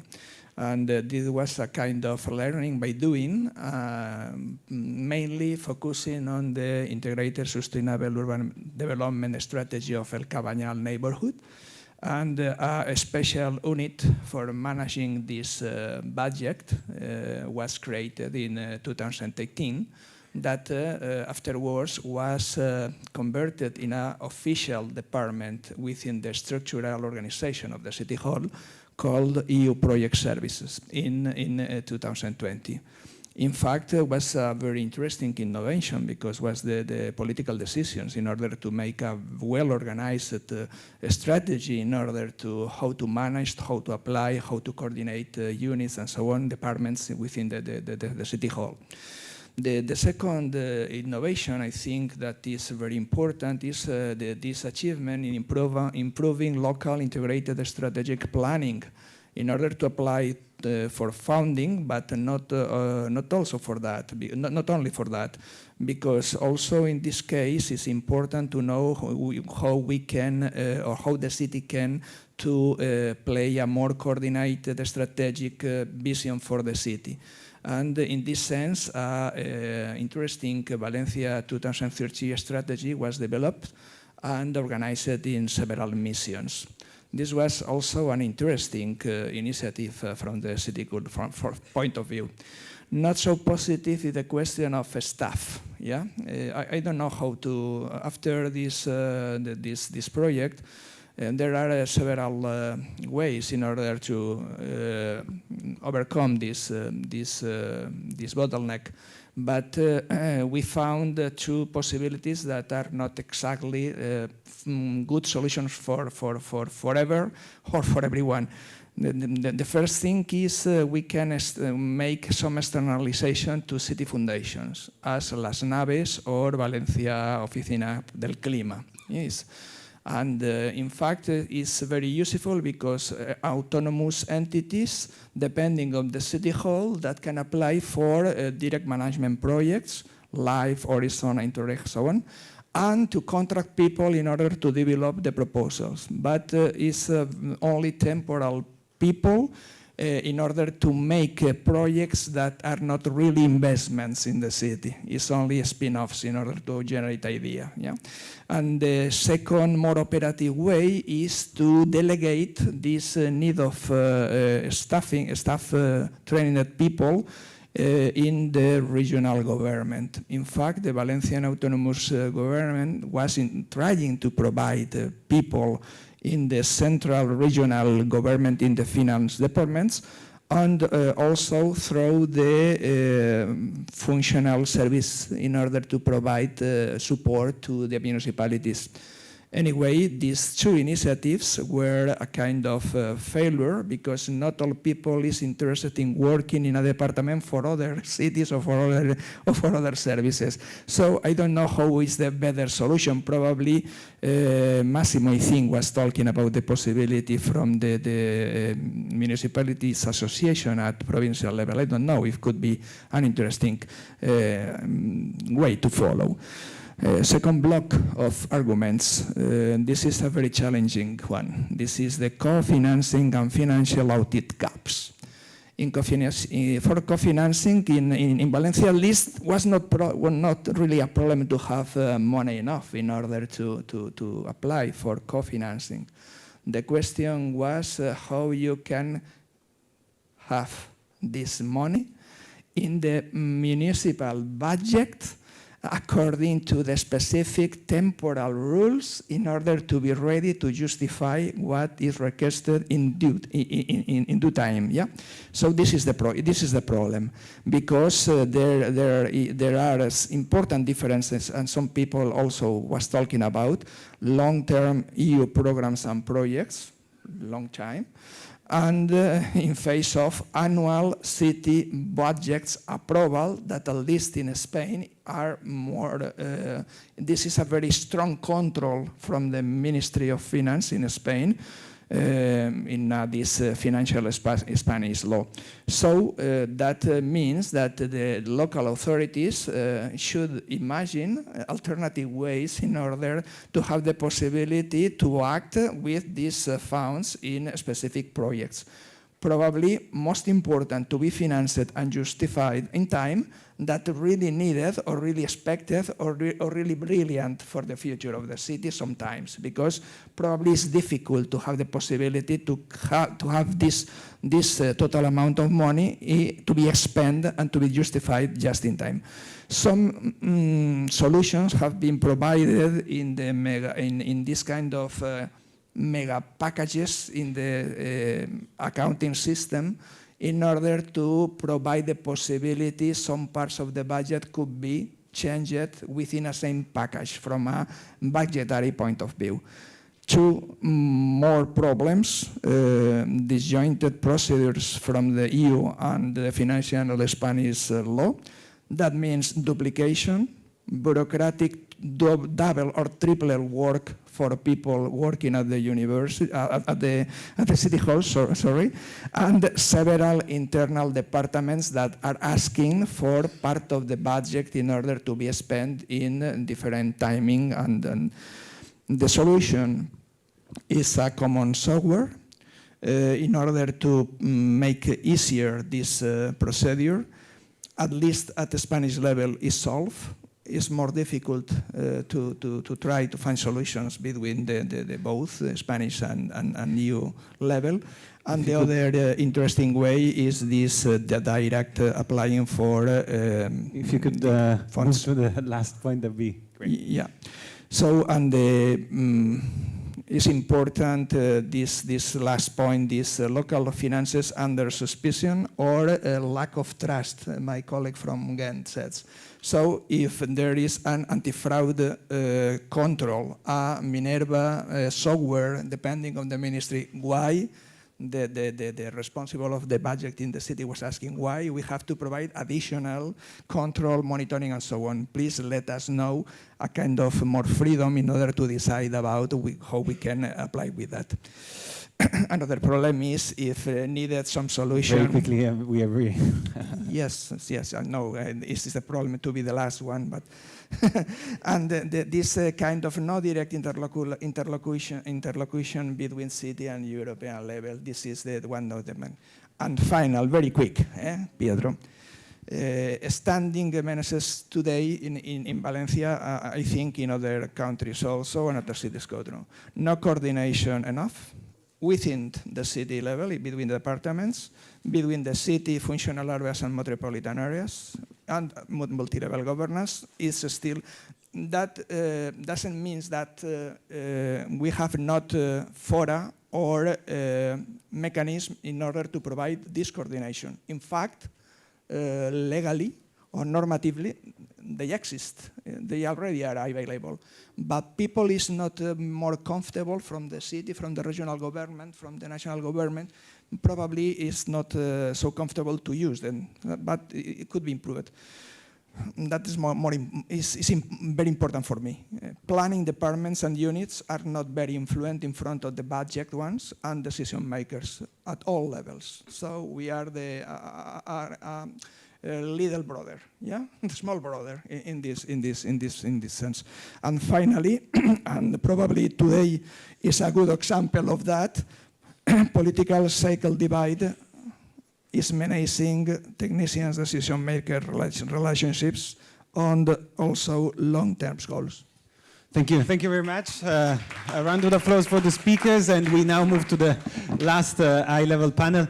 I'm sure there will be time to comment on the 8 case studies during that panel. I will refrain from that for the sake of time. So thanks a lot. Thank you very much. Thank you, Joaquin. I can ask all the panelists, all the speakers, please to come here, and we'll try to save some time also in this session. I'll try to focus only on the questions to the 6 speakers, and this session, as you saw in the program, is we have 7 speakers, 6 here, 1 online, and they will speak about the results and the conclusions of the report that we've been discussing all day. All of them have vast knowledge on urban implementation policies. So we start with some attention, please. We start with Jan Holbridge, which has deep knowledge and at EU level on implementation urban policies. So please, Jan, could you please focus on the EU level on all these EU fundings on urban development can be maximized through synergies, please? Yes. First of all, thank you very much, and I have always the chance to 5 minutes, please. I should avoid the nice words. So, okay. This is quite difficult. Why? Because the situation is changing from one day to another. So in fact, we don't have the very clear position now. After we have from time to time, and the representative of the European Commission knows very well that from time we have the letters, and the letter is changing completely the whole situation. So 1 week ago, we have a different situation. Now we have a different situation concerning the cohesion policy and the possible money for the cohesion policy. And it will change. I don't think it's better. But for a moment, after last letter of Ursula von der Leyen, the situation has changed. So second, concerning RRF and everything what has been said here, the situation is that RRF is a typical crisis instrument. Crisis instrument is for crisis. So the solutions are absolutely temporary and extraordinary. Extraordinary, very short time, very simplified version. I was in the monitoring group of the Parliament for all the RRF around Europe. Completely a lack of control, what is comparing to cohesion. And which, of course, can be explained on the extraordinary crisis instruments. For the normal instrument, it's impossible. Centralization is coming from a direct management. This is completely different management than cohesion. This is direct management made by Brussels. The centralization is not only on Brussels, but the consequence is the centralization of the national level. So the question is, what will be next? There is the tendency, and especially for urban, the tendency now is to use this methodology. Why? Because it's simple, it's fast, it's with all the problems. The question, is it feasible? And I think no. It's not feasible in such a version for the future if we want to join it with the cohesion. We should use the experience of cohesion. We should use the staff of cohesion, all the intellectual capital which is behind, and of course the tendency to see that this is just not about money, but this is cohesion is about the long process, skills, etc., which is in your report very clear. So I think that first, I think we should be very, very careful how it's done, because if not, it will be transferred from RRF to cohesion. Consequence, you see the draft of regulation. Each member state should have the national plan. In this plan, the member states can have managing authorities, so-called chapters. In these chapters, they can be the managing authorities if the member states want, and next the managing authorities can be the part of the consultation and preparation of the plan. And next, the question, who will negotiate the plan with European Commission? One very, very complicated and secret message is who will be on the part of the cohesion negotiate the plan, but I will not ask the question to representative of the Commission. But on the part of the member state, it should be 2 months ago, it was coordinating body. Now it's coordinating function. So we don't know, in fact, who will be coordinating the plan and who will negotiate with the Commission. The question is, what will be, you are discussing the role of cities. In fact, for a moment, we don't know what will be the role of the partners in the plan vis-à-vis the Commission, which is positive, because everything is possible. No, everything is possible. That's why this is the moment to enter. To fulfill it with the content. First, it's absolutely necessary to say that the local authorities, regional or local or cities, depending on the constitutional and political will, should be not only the co-authors of the plan, they should be also responsible for the negotiations with the Commission when the plan is ready. You cannot imagine that 20 people will go to Brussels and negotiate one plan, including CAP. So, but I think that negotiate the content is impossible. I would, if I were the members, the cities authorities, I would fight to have the cities around the table, and next to have the cities being the part of managing or intermediate authority. To have it, we need earmarking. The question is it possible or not? Please note what is going on. I mean, the urban agenda from the Commission is politically very interesting, but it's very general, which I said is positive because everything is possible, because there is no clear conclusion in this. So I think that if we have today the rural areas, not rural development, but rural areas in the plan, I don't see any obstacles to fight for the earmarking for cities or for urban. Why not? If there is the rural areas, should be also the urban. I mean, is it possible? I don't think it's really possible, but this is the moment to fight and to show the importance of the cities. The next will be, of course, the consequence in the member states, and it was extremely interesting to listen to the Roman experience, Italian experience today, and the question what will be after 27. Just to finalize, look at the details, look at the dynamics of the discussion, look at the content of the regulation, which are not ready. This is just the draft. So it's really important to say that, okay, if you think that the plan should be obligatory, okay, maybe not okay, but no. If we have the cohesion mixed with the CAP, it should be a very clear division what kind of money which go to cohesion, what will go to the CAP. 1 week ago, it was impossible because everything depended on the government. Now it's possible because you have another 10% going to rural, according to the last decision from last week. So who decided it? Not the national government. Commission decided, Commission proposed to put another 10% from the midterm review to the rural production, not the rural areas. So I think that it means that everything is very flexible. Everything is very flexible. And in this country, which is possible, if I were you, I will fight for the stronger dimension of urban, not only in cohesion, because more money will be in competitiveness, more money. So it's absolutely necessary to fight for both and to have this, the kind of at least earmarking or at least the guidelines or in the cohesion, the earmarking and ring fencing.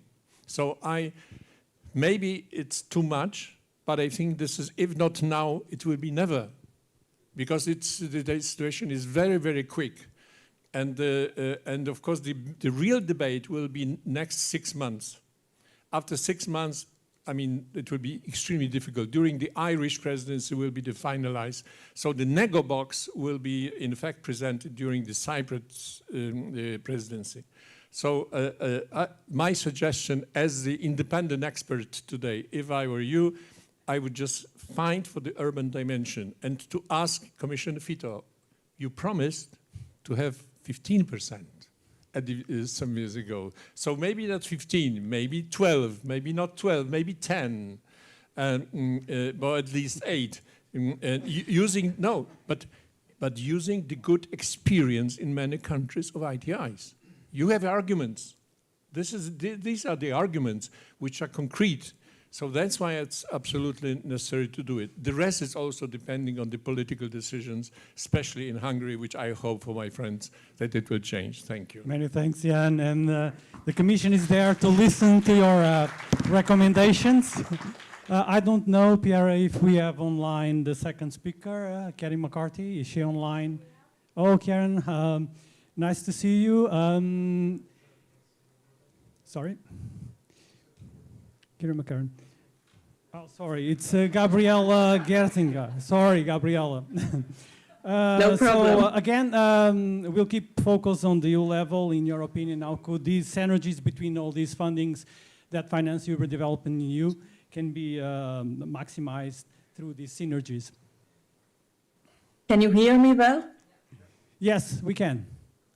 Okay, thank you. Good afternoon to everyone, dear ladies and gentlemen. First of all, I would like to thank for the invitation. I'll try to be brief with my introductory 5 minutes, please. remarks, of course, but just to say that it's the weather conditions in Hungary which prevents me from traveling. Even the airport was closed down for several hours yesterday. And my special personal situation is that I live on an island in the middle of the Danube, so I already experience certain aspects of the transportation in the urban and suburban area. It's not far from Budapest. Pleasure and honor with the distinguished guests, and I would like to pass my special greetings to Mr. Olbricht, whom we know each other, and last time we met in Gdańsk in Poland, and also to Mr. Javor, with whom we know each other since many years from Brussels. Now coming to the European Parliament work, of course, no need to say that this urban angle is super important for us, and not only in the EP, but of course in the Regi Committee specifically. And I would like to convey the message to the representative of the Commission that we appreciate very much the regular visits of Vice President Fitto and also different colleagues from DG Regio to the Regi Committee meetings in the Parliament, and also for their openness to discuss the ongoing issues, in particular, of course, now the MFF. As one colleague mentioned recently, it's very brave from their side. It's like Darth Vader coming to the Jedi Council when there are the MEPs, of course, with a lot of criticism to the current structure of the MFF. We indeed work hard on aligning the strategic priorities across the different instruments. I would like to mention a few concrete examples just to give you a bit more also on the wording and on the results of last year.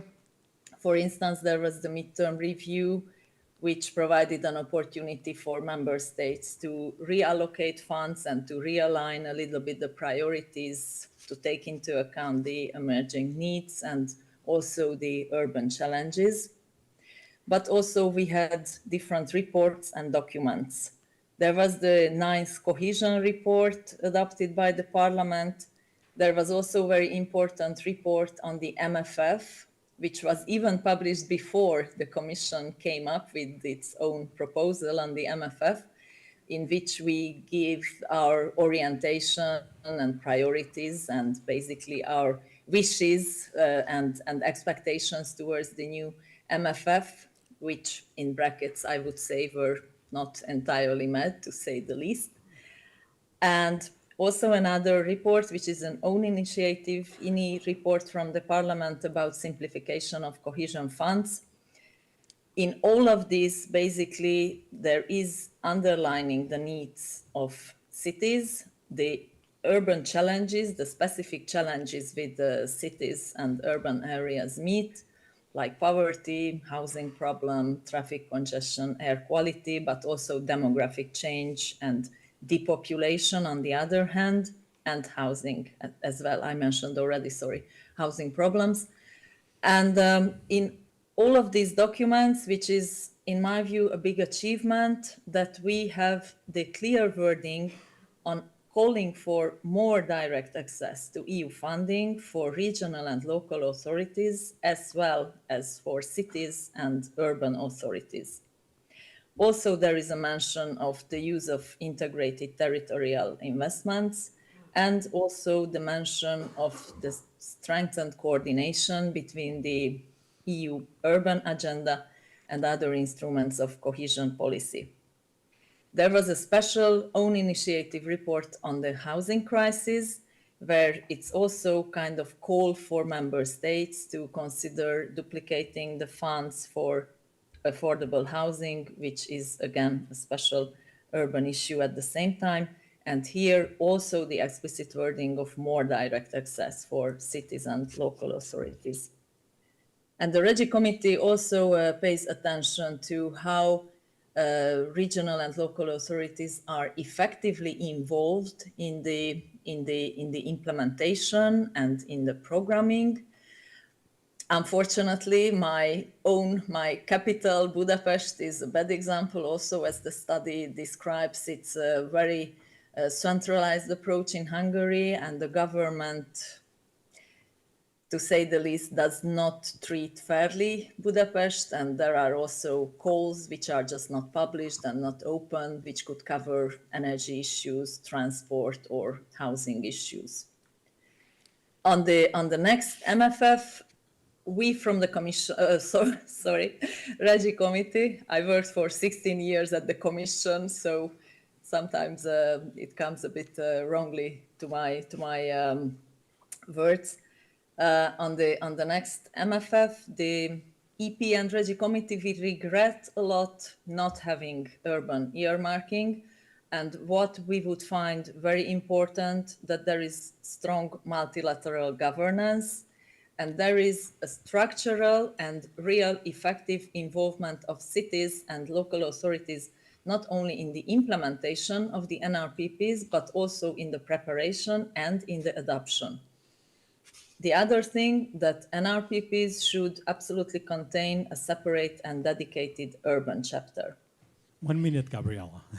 And last but not least, just to say, and it should probably not be a surprise to anyone, that most members of the Regi Committee and the EPP strongly oppose the current structure, not only the centralization and also the merging of the Agriculture and Cohesion Fund. We always say that EPP is the party of farmers and mayors at the same time, so we should not allow that they compete against each other when coming to the funds.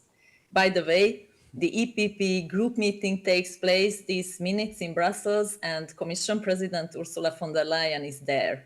So I imagine that she receives quite a lot of remarks and questions on the MFF. We should probably know more after this debate. Thank you very much again for your attention and the invitation. So we go from the EU level to more specific cases. First, now I think I'll get the name right, Kieran McCarthy. And Kieran will speak about, I hope, about how which governance models can deliver better integrated urban investments and how to strengthen this administrative capacity at the city level, please. Yeah, thanks. Thanks very much, Mr. Chairman. So I represent the European Committee of the Regions, which is a formal institution, a formal European institution that represents 1.1 billion politicians. And can I say from the very outset to answer the question, what governance model decentralization? Like we completely share all of the perspectives that I heard this morning from the 8 to the 10 cities that actually presented. In fact, it's in the DNA of the Committee of the Regions. Like we represent local and regional politicians. I'm a local politician. I'm a city councillor from the city of Cork in Ireland. I've been a city councillor for 17 years since I was quite young. And it's all about working with neighbourhoods and working with people. And anytime we see something that's top down, we're like, well, that doesn't really work with the people on the ground who have their own, their interests and their perspectives and their experiences. And so for us, I mean, I can roll out the buzzwords that the European Union and all of us actually use within the European institutions, cities as co-actors, multi-level governance, co-ownership, subsidiarity, place-based, not one size fits all. We completely agree with you. But one thing that I was really struck by this morning, and actually is something that one of the last presentations from the gentleman from Valencia, the professor from Valencia said, learning by doing. And it actually came across in every one of your presentations. So yes, in terms of what's a good governance model, decentralization, but also what's a good governance model is actually learning by doing, by experience. And I suppose I've been actually working on, I'm now a rapporteur on the EU agenda for cities, so I'll be tracking Pia's work very, very carefully. But thanks so much for presenting this morning, and thanks so much for the work today. It is really exciting what you're presenting. I think it is a little bit of an antidote to the MFF and centralization narrative. I think there's a lot of hope actually in what you're actually presenting. But over the last 10 years, I mean, I was involved in critiquing the Pact of Amsterdam and the first EU urban agenda and its implementation. And we've traveled such a long way over the last kind of 10 years. And those in the room who were on the initial partnerships, whether it's the jobs element, and there might be people from housing here as well. There's been such a great journey of people coming together and thinking together. And I think the journey also has been inspired that cities are evolving. Our ways of thinking about cities are evolving. They keep kind of evolving. Citizens' expectations are evolving. As I said, I'm 17 years in my council. I have a number of areas in my own city where an older generation has just died off and all new families have moved in. And their expectation in terms of what they want for their families, whether it's a playground or shops or schools, and in particular that housing element is just absolutely huge. And I think it's really, really important that the energy that's been built up over the last 10 years around this kind of evolving urban thinking is actually maintained. And I was really, really inspired by all the presentations this morning. And maybe the second tangent to that is just in terms of a governance model is for all of us to be aware of what EU programs actually are out there to help cities. And I know many of you every day it's your bread and butter. You do it every day. It's your job in terms of the ITIs in particular. But nods and thanks have to be given to those cities that are involved in URBACT. That's a fantastic program. It really is a stepping stone for many cities to have a better way of thinking and connecting to urban policy a lot more in their own country or in the EU. Like Interreg has actually been absolutely great in terms of climate action. This morning, several cities actually mentioned climate city contracts and the Horizon Europe projects.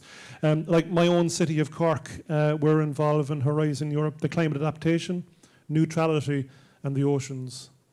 Now that's a massive draw on kind of resources in terms of where do you find finance and so on. But it's been really, really great to actually come up with a better development plan, or a more informed kind of development plan. And I think the last thing I wanted to mention was I wanted just to thank the work of the EIB, the European Investment Bank, for actually just getting out and meeting cities, and sometimes with no conditions, but actually informing people, look, have a look at where this is there, have a look at that. And all of that momentum needs to be maintained. The energy needs to be maintained, and yes, decentralization, that momentum needs to be maintained. The Committee of the Regions is seriously worried about the centralization narrative of the new MFF proposal. It's seriously worried. We've been trying to speak to. We've spoken to Commissioner Fito. We're trying to speak to other commissioners. We've spoken to the European Parliament rapporteurs. But we kind of find that if everything is centralized, like what's the role of a Committee of the Regions in the first place? If the central governments are just making that particular role, but what's the role on the ground if we actually can't make decisions? Now I know the end process is probably not going to be as hard as that. That there's going to be no one's going to be talking to anybody, and it's going to be central government all the way. But we find it very upsetting that much of the work kind of done over many years, especially urban, rural, could be actually overturned, and subsidiarity completely undermined. And that's something that, as I said, is a serious worry for us. So, to answer your question, decentralization. Thank you. Okay, let's go now again to the EU level and use the expertise of André Sobczak as the Secretary General of the Eurocities. Must have a lot of lessons for us to learn. Please, 5 minutes. Yeah, indeed. First of all, I have one regret with this report. It should have maybe been published a little bit earlier, 1 year ago. It would maybe have helped indeed to shape already the first proposal for the next MFF. But of course, I think we are all mobilized to still use the evidence from this report in the next months, because as Jan Ulbricht has told us, we are still there and we have still the possibility to impact it. There will be a lot of negotiations going on, and I think it's really interesting that beyond the different political opinions that we try to defend in this debate, we can really rely on evidence. And so we are all, I think, sometimes afraid that in the geopolitical context, evidence doesn't seem to be anything that is still relevant. But in Europe, we should, of course, maintain it. And I think for this reason, it's really important. And we have seen how diverse the situation is all over Europe. But also we have seen the resilience of cities and urban actors to adapt to this context, and to develop enormous administrative capacity to find the right solutions in a very complex context. And I think this is really also a key actor that we should bring to the debate, because if we want to make the right decisions that really meet the needs of citizens and also smaller and medium-sized businesses, we cannot think that the EU level or the national level will be enough, and even the regional level is probably not enough. We need to be as close as possible, because it's really about the different needs in the different neighborhoods, in the different parts of the city, and this can only be done at the closest level of governance, of course. So it's also a question of efficiency, and it's also, I think, a question of defending the whole idea of Europe, because what we have also seen in the different debates is that sometimes by going too much through the national level, actually you lose track of what is really European, what is national. And if we cannot explain to the citizens and the local actors that actually this investment comes from the European Union, how do we want to have people still believing in that European Union is something useful for them? So I think it's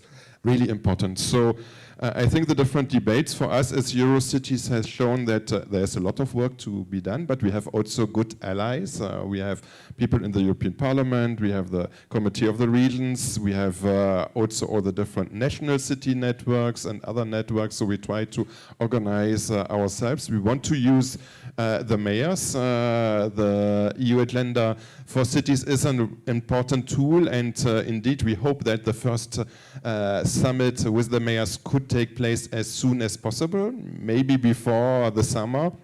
to actually use this as a main platform, because where we then have different representatives from the Commission with mayors, and if we can focus then in particular on MFF, because it's so important for all the rest, it could be a key advocacy point, I think, for us. So let's hope to get it happen, and you can of course count on us to prepare it in the best possible way. And then we will defend there what has already been said by all the different actors, to have indeed a mandatory urban chapter. I think there's a lot of evidence that indeed it's not only about the money, it's about the governance, and that the city leaders need to be around the table and need to negotiate all these different things. And also because, and I think we can agree on it, that the next budget should be more flexible. But if it means flexibility then only at the European and national level, then there's another risk that even if we agree in the first round something that can be working for cities, that could be changed because of a crisis. I don't think it's a good idea.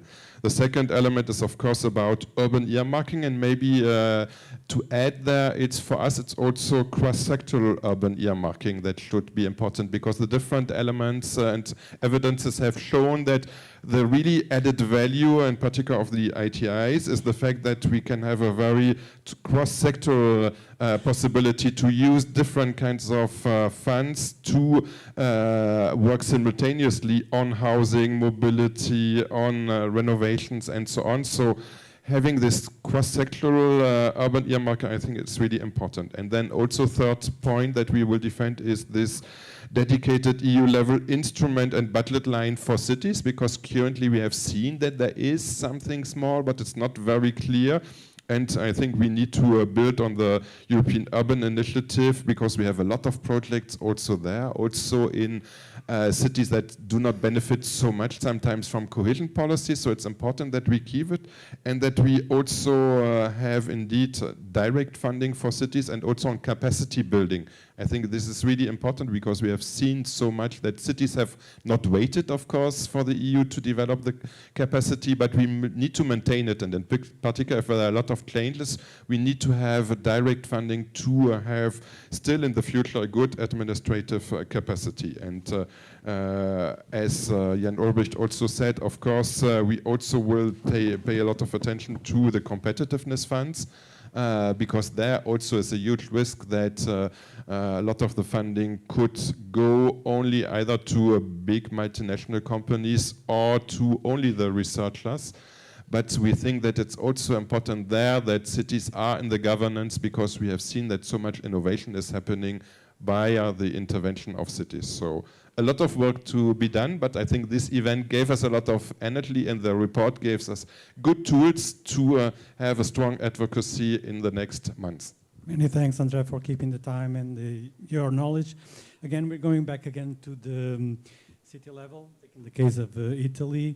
Raffaele Parlengi, if you can elaborate also on the questions I put to Kieran on the how to improve administrative capacity, and also to engage in these governance models that best take the development of at urban level. Grazie, grazie per l'invito, grazie per Thank you very much for inviting me, and thank you to the representatives of European cities and Metro NOP. I'm the managing authority. I'm the director of the Service 5 of the Department of Cohesion Policies, and this is the office that has as its ultimate goal to implement territorial policies and European territorial cooperation policies. During this day and within the framework of this mechanism, we can see that the urban dimension, that is not just metropolitan area, but also covers medium-sized cities, internal areas, rural areas, has so many dimensions. As a matter of fact, urban development policies and territorial dimension policies can be implemented as compared with local, national, and international dimensions.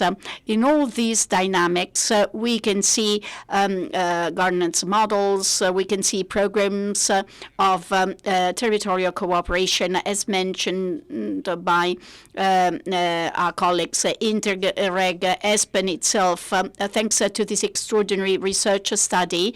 ESPON provides a very interesting food for thought for the dimension that the European dialogue is taking on. Our department is part of the European EU agenda and will be part of the working party for cities and all the documents that must be developed in order to deepen reflection. Well, the metro program, well, this is a witness thanks to the quality of the work done by metropolitan cities and medium-sized cities, another 38 in 2022. This puts together governance model, the managing capabilities, the capability of looking at PO5 and the closeness between citizens and impacts to see the ways to exert flexibility, because the program plan are not yearly programs and they are an extraordinary lab. So in the period 2014, 2020 and 2021, 2027, between the two programming periods, metropolitan cities, medium-sized cities, countries also took up the challenge of NRRP, and the cities that had started under the previous programming period had already activated an extraordinary laboratory of capacity building in order to be able to take stock of all this work on urban development. Now, the governance model. So let me spend a few words on how the our model works. Metro NOP, it's based on a national managing authority, and the relationship with the cities is based on a delegation that the managing authority has vis-a-vis of metropolitan areas. So these are the so-called intermediate bodies, but intermediate bodies are turned into a true working party, anticipating the targets and milestones with the working modality. That is, of course, very, very interesting. Medium-sized cities instead are the implementing actors, and the managing authority sends its representative in all surveillance committees. So let me conclude by reflecting on the role that cities will be playing in the new urban agenda, using the same techniques and creating aggregating factors on some themes. Some of them may be new. For example, AI. That will change the scheme of smart cities, no doubt. Let's imagine all the places of transition where cities will be called upon to interpret ecological transition, digital transition, climatic transition. On all these themes, aggregates will be developed. And so there will be a strategic aggregate to take into account the dimension of the strategy to be developed with Europe together with the optimal spatial dimension. This could be no more the city, but larger areas or areas as a function of the different models that we have analyzed. Within the framework of all this, we would like to be ready to implement the programs we're working on. And of course, we would like to suggest and provide best practices to take up the new challenge of the new programming period 2021-2028. I hope you now can have the opportunity to learn with Rafael Barbato, which is having this European transformation in Rome, as he expressed in this presentation. So I'm very keen to learn with you. We all are keen to learn with you on how Rome is implementing this transformation in favor of urban development. Sì, questo secondo intervento parlo in Well, I will be speaking Italian for my second intervention, and I will try and be short. As I was saying this morning, Roma Capitale, the capital city of Rome, benefits from three different mechanisms of European funding. So the NRRP, and we can also benefit from the regional ERDF plan of the Latium region. So we want to compare the three models. So in very concrete terms, from our viewpoint, the model that seems to be more effective today and more aligned with the needs of Roma Capitale is the metro OP, due to this very important characteristic, empowering cities, making them autonomous, not just when implementing, but when planning. Metro NP gives resources with clear-cut and stringent rules, but leaves cities with the possibility of planning and replanning, and this is a major quality. And this was the major defect of NRRP or RFF, because there have been tenders coming one after the other. In the period March 2021, December 2021, in Italy, municipalities had to participate in one tender per week, and every tender covered 3 or 4 billion, and they were given 45 days in order to respond. So this was completely running against the planning approach. So NRP, like all models, can be improved, and we can get inspiration from the other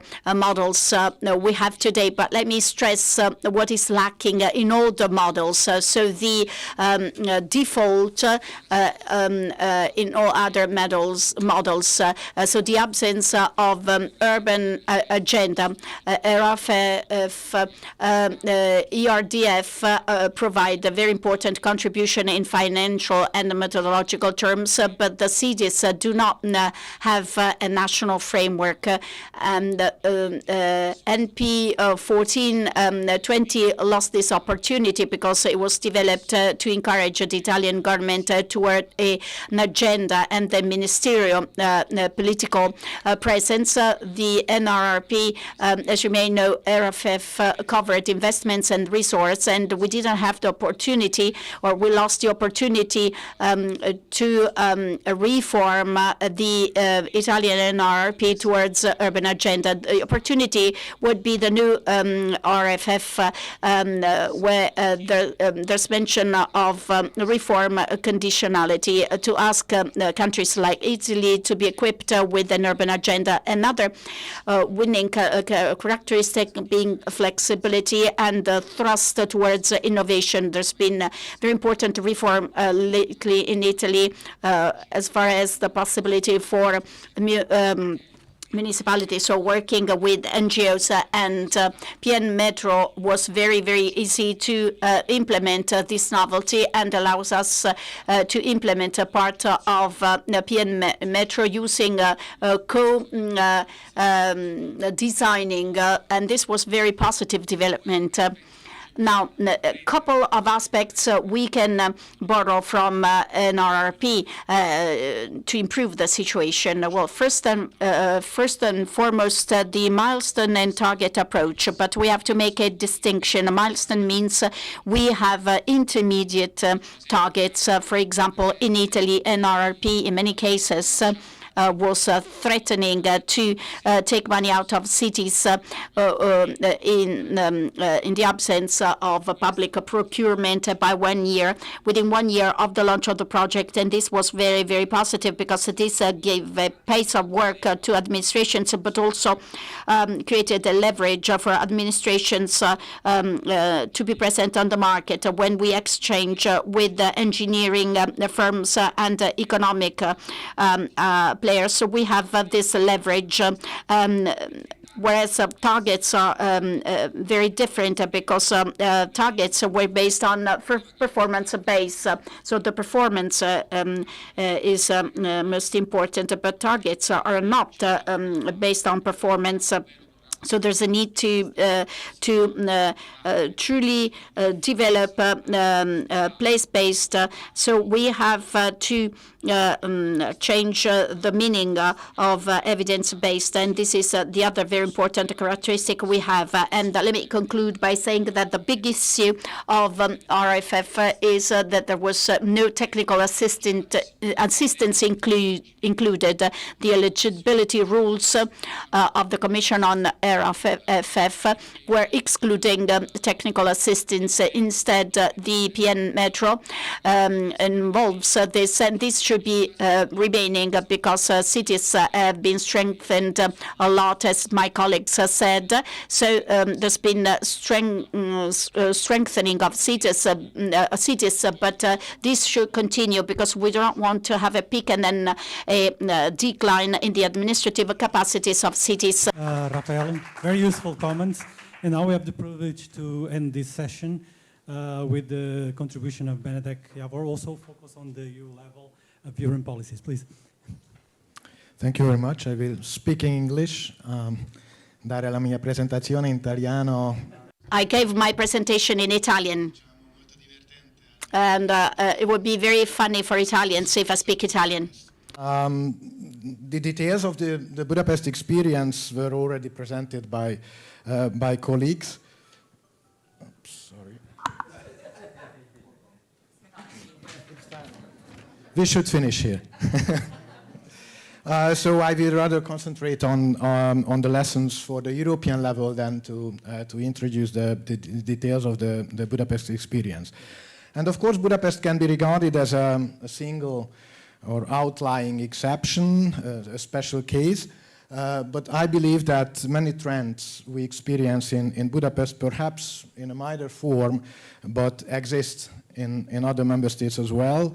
Or if we look around in the political landscape of Europe, there is a risk of happening in the future. So we realize that there are 6 critical areas for the city of Budapest regarding the use of EU funds. The first, which was already mentioned several times, is centralization, the missing of multi-level governance. The second is the lack of partnership, or a meaningful partnership at least. Also the lack of dedicated targeted urban financing channels. Difficulties with the access to EU funds. There is a clear political discrimination in the allocation and distribution of EU funds. And the 6th area is that, and it's a special Hungarian issue, the decommitted funds due to rule of law deficiencies hit rather the final beneficiaries, the cities, Budapest, than the government which is responsible for the non-compliance. In the light of all that, on the EU level, our proposals and recommendations are for the next financial cycle to strengthen its efficiency on the cities level are quite clear. First, we believe that there is a need to strengthen the partnership framework, making it a mandatory, closely controlled, ex-ante hard condition, not something nice to have, but something mandatory, with clear mechanisms to sanction non-compliance. Because very often we experience that even though the Commission indicated that, or there were clear information that the partnership is not really respected, nothing really happened. So cities and local and regional authorities should be involved already in the programming, the management, and the control of the EU funds, and meaningful and impactful consultations are needed at every step. Second, that efficient, well-functioning multi-level governance is necessary. So cities should get a role in the management of the funds, either as management authorities or intermediate bodies. A certain level of decentralization should be expected by the Commission. The third issue is that dedicated, and that was already mentioned several times, Mr. Albrecht mentioned, Andre also already pointed out that dedicated targeted urban financing schemes and chapters are necessary on the level of the NRPPs. Earmarking, ring fencing is something essential. Jan, you already mentioned the sustainable urban development and earmarking for cities. There is 10% for the rural areas. Another 10% is necessary for cities. The fourth lesson to learn that we need more direct funding for cities. For example, by upgrading the European Urban Initiative, to strengthen the missions framework. It's a good framework because there is a contracting framework, which is an obligation for each and every level, from the city level up to the commission level, or in other form, in other programs, to open kind of lifelines for cities in the access to when cities have difficulties to access to nationally managed funds. The fifth, and this reflects to the specific Hungarian experience, is a kind of safeguarding mechanism or smart conditionality to make decommitted funds available for cities if sanctions, corrections, suspensions, or decommissioning are applied due to rule of law or other deficiencies of the member state governments. These decommitted funds could be reallocated to the EUI or to the Agora program, opening an envelope specifically for LRAs and cities. And perhaps a sixth proposal beyond the MFF framework, and I finish with that, and it's a personal view that the situation of the municipal system, the autonomy and stability of the municipalities should be closely monitored by the Commission in the rule of law framework, because I believe that the situation of the self-governance, the municipal system, is a rule of law issue, and this should be approached like this. And we believe that these measures could help cities to implement EU budget and to contribute to joint EU targets more efficiently than it is now. And Budapest is, I believe, or we believe, is not an exotic, distant example. It's a laboratory highlighting how things can go wrong under the current regulation. This is an unwanted experiment, but it provides clear evidences, and I think it's better to learn from them before similar things happen elsewhere. Thank you. With these messages for the Commission, we finish this session. Many thanks for everybody. We really need to move on with the final session. So thank you again for participating in this panel. Thank you, Eduardo. I will keep with me Benedict, maybe, because I think that as we are coming closer to the end of this conference, we will just share with you a couple of concluding remarks, and I would like to invite you back again on stage to say a couple of words. As our lead stakeholder, I think it's important. Please.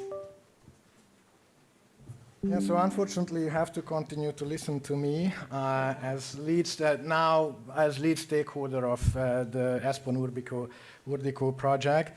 And in this role, I would like to say, first of all, of course, a huge thank you to all the speakers for this very rich and exciting morning. I believe that we saw a rather colorful picture of the urban dimension of cohesion policy. And it was really a very positive experience and relieving to see many positive examples and good practices from the participating cities and the examples. And these are very important for a peer-to-peer learning, and these cases help other cities to apply perhaps policy measures, administrative structures, methodologies, how to make a better use of available EU funding, and I think this is very important to learn from each other. I was really happy to see that in all of the partner cities, there are initiatives and projects, ideas worth sharing and also worth implementing them in other cities. But difficulties, problems, or failures are equally important. They shed light on the practices, regulations, structures, and rules which are not functioning perfectly well, and this helps us to improve our system of EU financial support for cities to make it even more efficient and impactful than it is. So I have I would say short, but it's not so short list of a few important lessons of today's discussion to bring them home with us. The first, that cities are clearly important. Over 50% of the EU development funds is spent in the cities, and as we heard in the morning, 70% of EU policies are implemented by cities. So how the cities perform will fundamentally influence the success of EU policies and the EU budget. The second, that cities are efficient. And I think that the evidence is suggested that decentralized systems can be at least as efficient as centralized management systems. Even in the Italian example, which perhaps a little bit different from the others, the deep and active participation of cities was a key to make it efficient. So I think that cities already gave evidences that they are able to implement, manage EU funds and to use them to achieve the joint goals of the European Union. The third lesson, that cities are different. Smaller and bigger ones, from the north or from the south, east and west, being part of a more decentralized or a centralized system. The cities we analyzed in this project were very colorful. The needs, difficulties, priorities may vary heavily. So there is no one-size-fits-all solution for all of these cities. We need a flexible, place-based approach to reflect to the local needs and realities. And this takes me already to the next point. Because also I have to mention before that one of the big lessons to learn for me, that cities are not known enough. And we need more knowledge about the cities. Data collection problems, difficulties of comparison was quite clear in the project. So as was already mentioned earlier in the morning, we need a more systemic and comparable collection of data to get know better what is happening in the cities and how EU policies and the EU budget is implemented in the cities. And in line with that, also cities should be heard and involved to address the most burning social, economic, or development challenges. Cities, which are the closest to the citizens, should have a strong voice during the design, the preparation, management, and implementation of EU funding schemes, both on the national and on the EU level. The sixth lesson, that cities can and should do the job. While there is a clear need for capacity building in many cases, cities already have a strong administrative and management structure and experiences, and they are able to manage funds, projects, and programs. This should not only be acknowledged, but also used in practical terms when it comes to implementation of EU cohesion policy. The next lesson, that cities need better cooperation with their own citizens, cooperation locally, applying territorial approach even on the neighborhood level, as it happened in the case of Ghent, for example, but also with each other to learn from other experiences, with the national authorities to design together the best, the most impactful plans, strategies, projects to tackle the symptoms of the polycrisis we live in. and also better cooperation with the EU to create an EU-level framework which empowers cities and help them to contribute the most to the joint goals and targets of the Union. The eighth lesson, that cities need a wider perspective. And we heard a lot in the previous panels that most of our cities' problems cannot be solved within the administrative boundaries of them. So functional urban areas, ITI tools, agglomeration level cooperations are needed to find efficient solutions, and they should fit perfectly into the structure of the EU budget and the EU funding to target really the problems on the most efficient level. And finally, what I like to underline and mention that it's not only the cities which need the European Union, but it's also the European Union which needs its cities. EU policies cannot reap the full potential without active involvement of and successful implementation by cities. Altogether, I hope that this ESPON Urdico project and its conclusions and recommendations help to better understand why cities are important and how they can be held and empowered to contribute even more to the success of our European project in times of change, unpredictability, and uncertainty. This project now is officially almost completed, but our task to further disseminate, advocate, and spread its conclusions during the legislative procedure of the next MFF is still ahead, and it is our joint task and challenge to do it as successful as possible.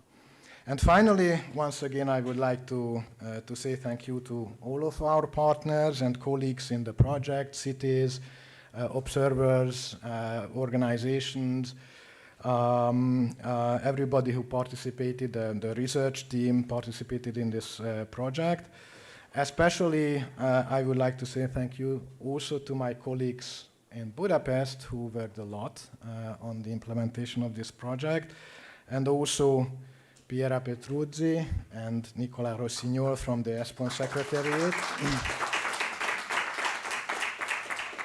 They worked relentlessly on this project with a great enthusiasm, providing limitless help, support, and advice. So thank you everyone for joining to us in this project and also to be with us today in this conference. I think that we have a lot to bring home with us. Thank you very much.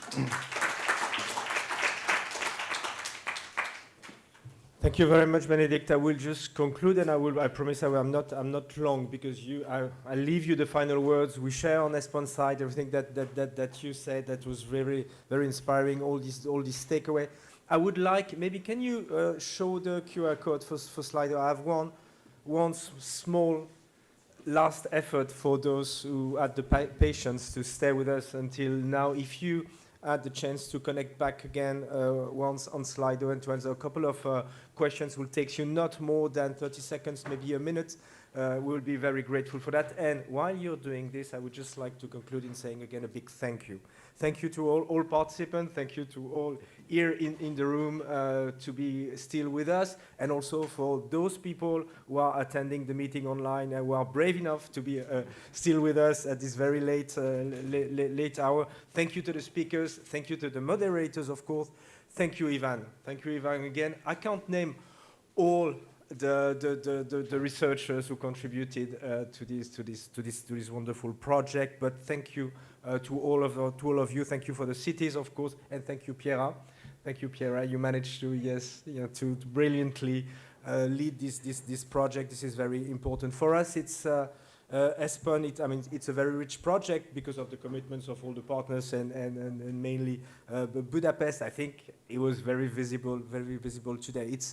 We see it more as a beginning than the end of the journey. So ESPON will remain on the side of local authorities for sure to inform and support further in the months to come to the best of our capacities in view of the next programming period. This is very important. We are doing a lot, and we are open to do also more. Also for the Commission, we are pleased to announce that we were mandated, ESPON, by ministers responsible for territorial cohesion and urban matters as well, in order to support a strategic reflection on the side of the member states. And we will set up soon, and this is a sort of an announcement also today, what we will call a new Territorial Futures Forum, aiming at gathering strategic reflections and at developing a shared territorial vision for Europe.